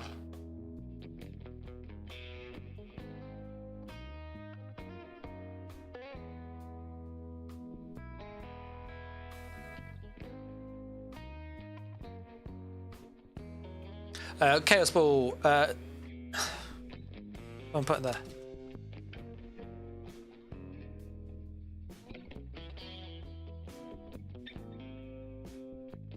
Someone says, sit together, pick up the ball. So obviously as a PvP player, it's always a deathmatch. We'll see if he replies.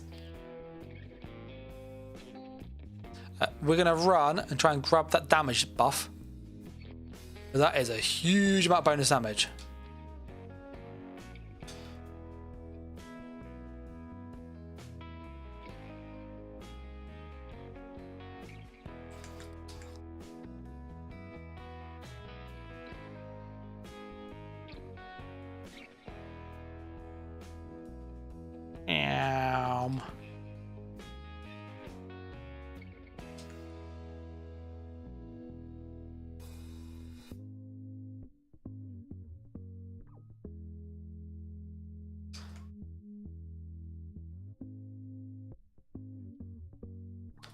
I went to try for the roll of the hill. Silver's got me. Silver's hits like an absolute truck. Look at that, 7.1k. Hit harder than his freaking crystal. Hit harder than his ult. Look, his ult was 6.3k. It's so freaking hard, that set.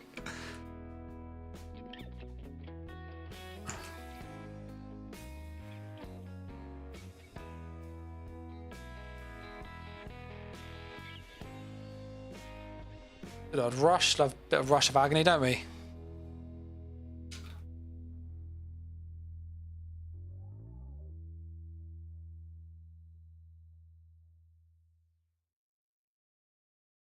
Someone stole that kill there with the explosion.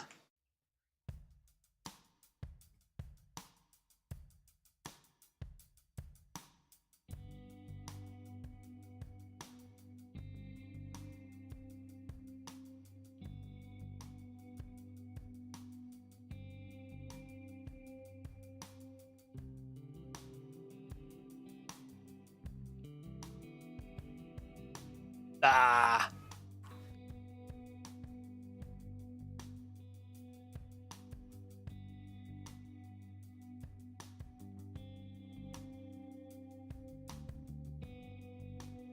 Let's get him. Leonardo asks, what happens if we put class mastery on the Warden class mastery on the flag? The answer is every 5 seconds it procs the class mastery for free.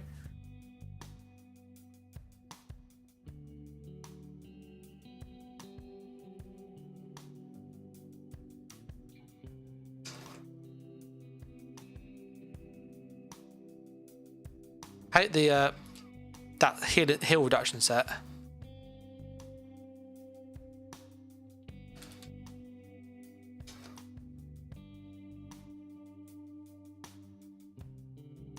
I want to move away from there because that is death there. That is absolute death there.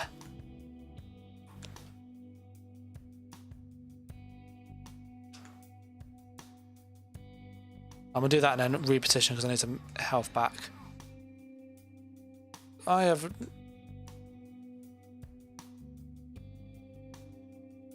Oh, sigil power. I'll take that. Thank you.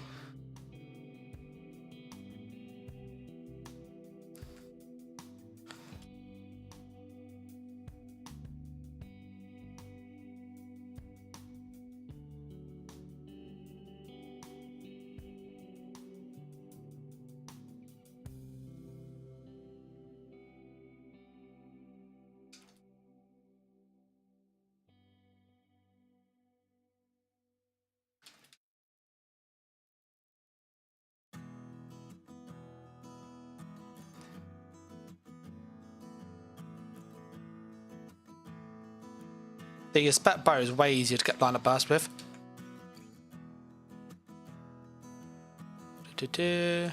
Way easier.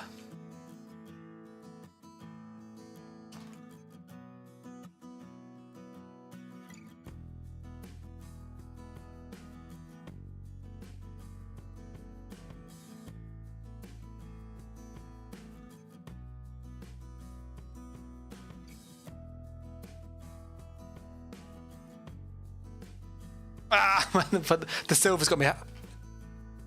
Freaking 8 silvers. Leonardo says so. The error effect does not follow you. The error effect does follow you around, but every 5 seconds it will like auto procs.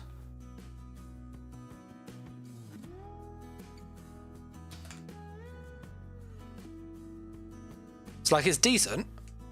It's just not great. The class mastery for like DK is quite good on it because you get the extra damage, and then if they're enemies, you get more resistance, so that's quite nice.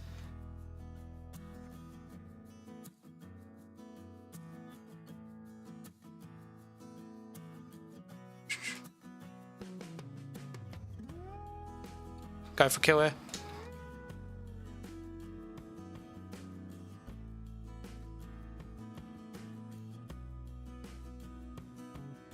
Sorry, mate. I'm bringing down your way.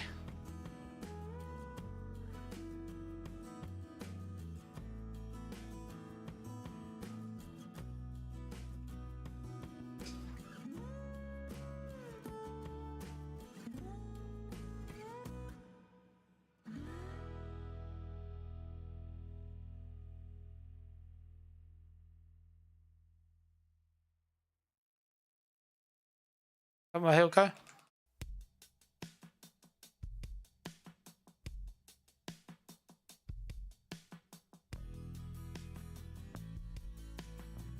Hello, people. I managed to live. I managed to live. Sorry, I was too busy trying to stay alive.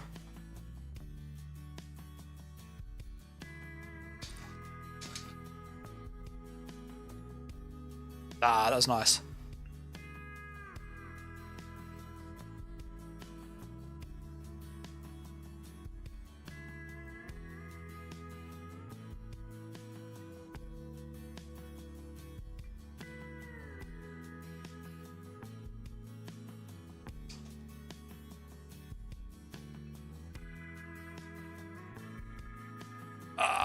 Oh, got so close to getting him.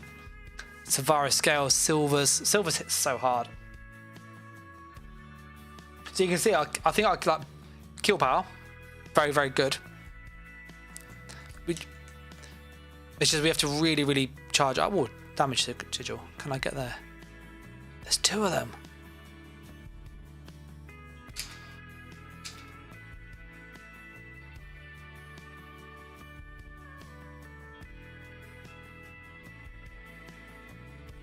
Can I get a heal? Nobody healed me. Nobody healed me. Ew, we're 1 level off from our destruction staff being 46.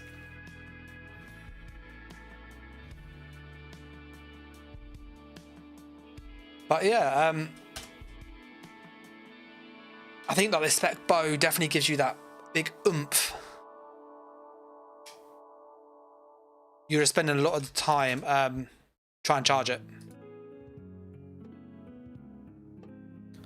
So there's 6k there, 4.8k average.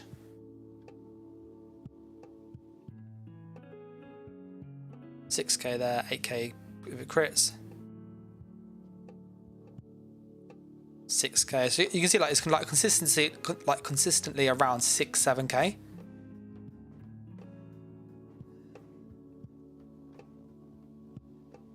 So like we've obviously got a good idea like how it does. I think spec bow's better for like going against good players or trying to like fight outnumber and turn and burn, that kind of playstyle where you like fight, bang bang. Whereas blast bones is better for that sustained damage. So I recommend blast bones for the more average player, just because you have that consistent damage source. You don't have that mag drain.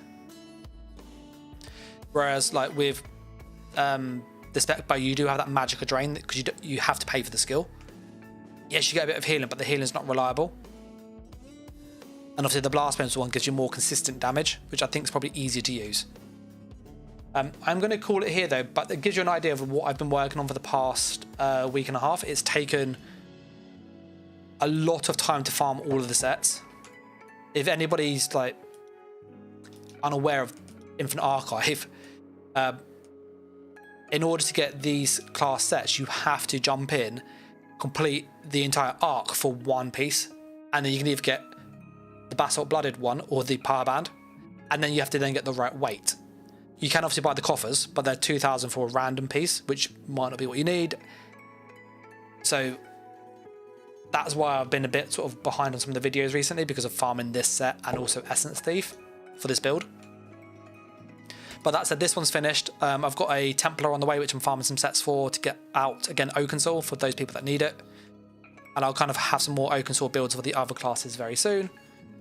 But I'm going to wrap it up here. So I'm going to just say a massive thanks to all the people who obviously like, comment and subscribe. It really helps out, and just people interacting with the stream. I also want to say just a big thanks to all the members over on YouTube who do support and on Patreon. And also a big thanks to Scott and Grid for obviously becoming members today.